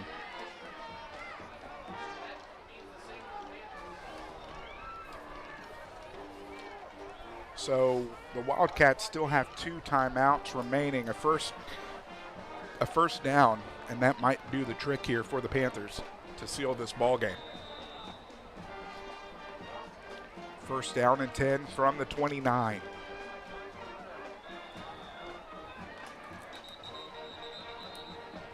And Greg Neese is going to take his last timeout of the ball game. Want to make sure that there's clear communication. We'll keep it here. Looking at some of the scores. Little Cypress Mauriceville knocks off Vider 34-28. I'd say that was a pretty 50-50 ball game there, and it went down to the wire. Orangefield has gone final 43-17. Hitchcock has defeated Yoakum 40-32. That was closer than I thought it was going to be. We'll have more scores for you here during the Turn 2 Specialty Companies post-game show, which may not be too long tonight, but we'll get you stats, some scoring updates, my takes on the ball game, and look forward to next Friday night. First down and 10 from the Panther 29. Lone setback is De La. He gets the pitch, is going to fall forward for a yard. Looks like Kirbyville will wait to the next play with their 2 timeouts to utilize those. And there is a timeout on the field. Clock stops with 1:04. We'll take it with them back after this on Anahuac Sports Live.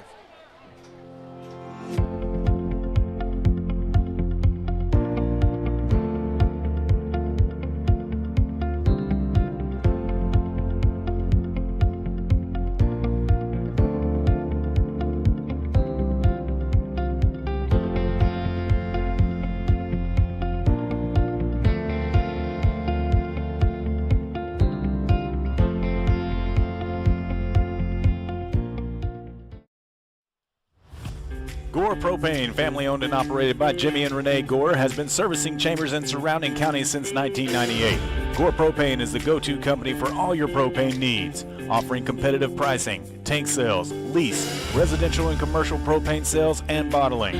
They also offer automatic route and will call propane delivery for your convenience. Senior and veterans discounts available. Call Gore Propane today at 409-389-2245. Clock starts, 1 minute and counting, 20 seconds left on the play clock. Panthers have second down and 8. Get the play underway. This goes to Lanferman. Lanferman loses 1.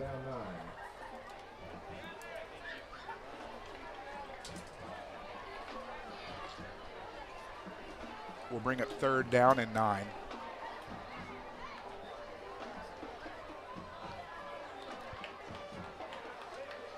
And the Panthers do not have to run another play. And that is going to do it.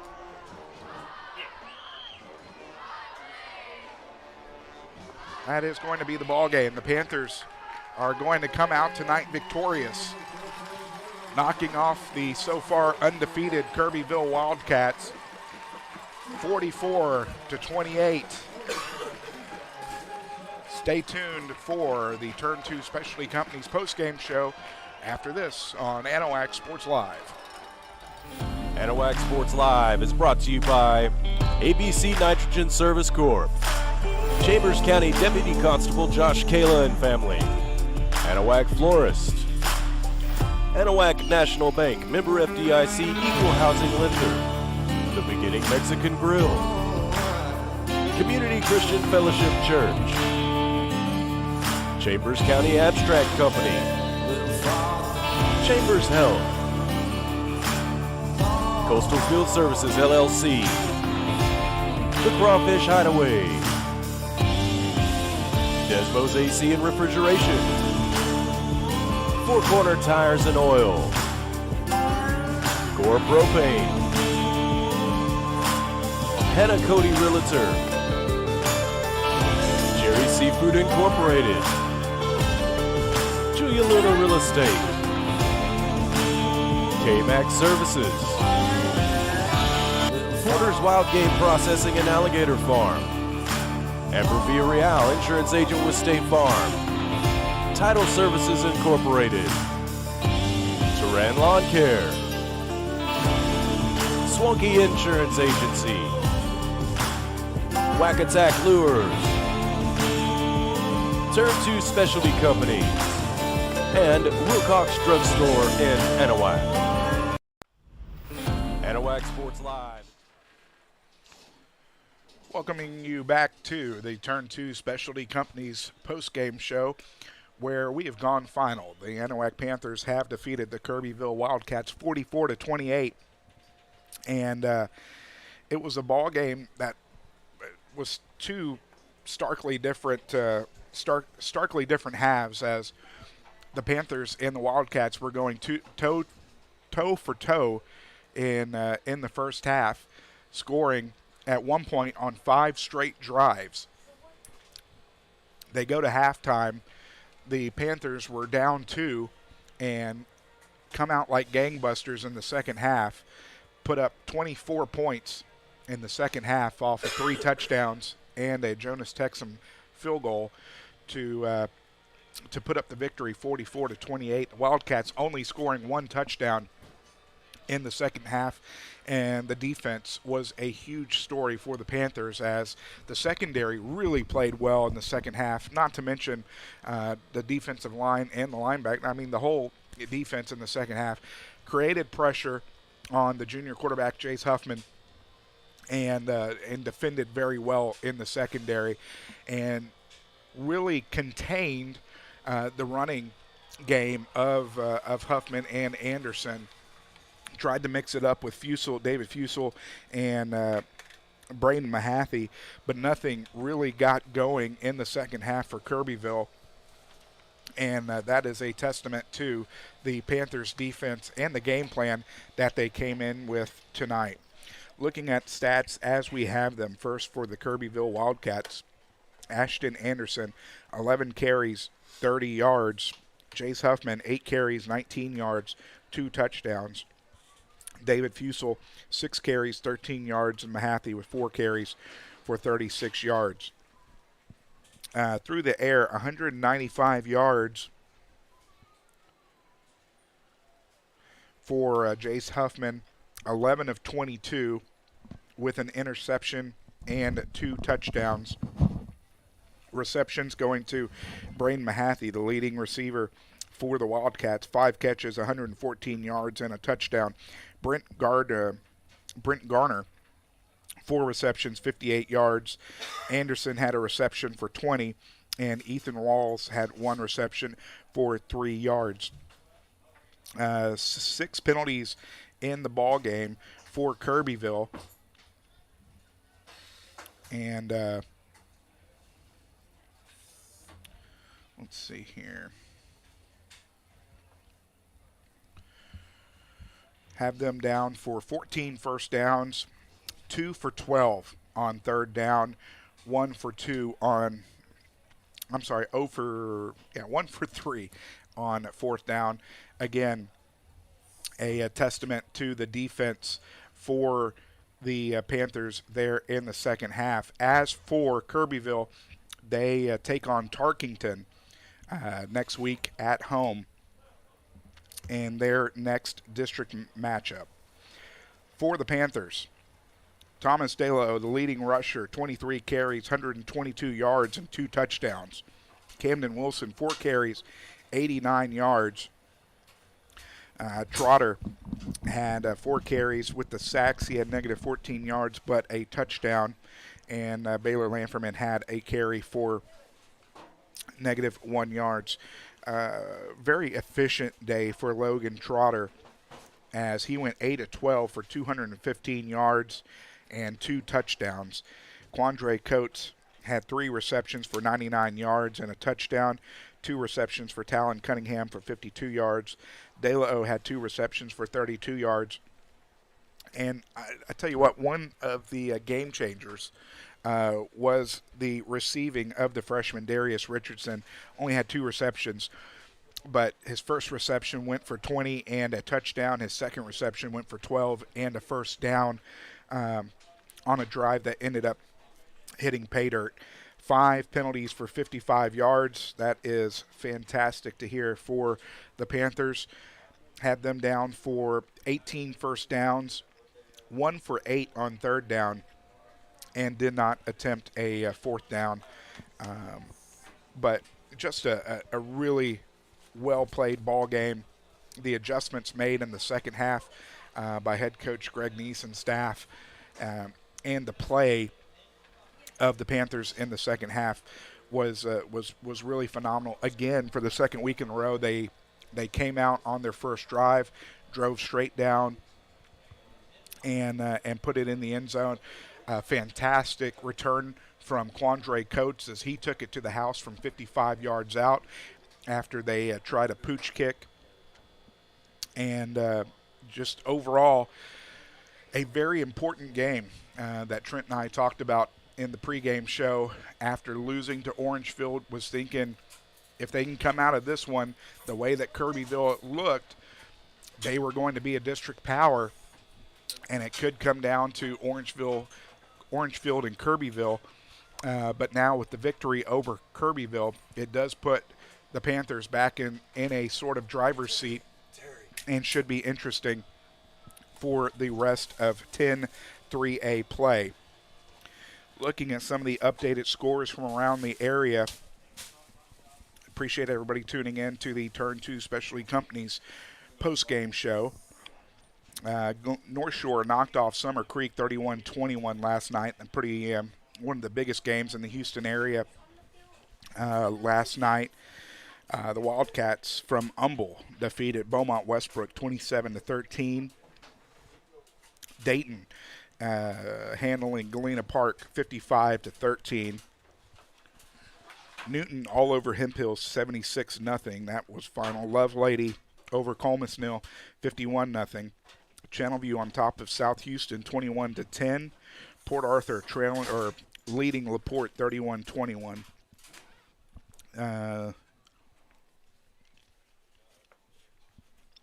Fort Bend Chargers defeated High Island 72-24.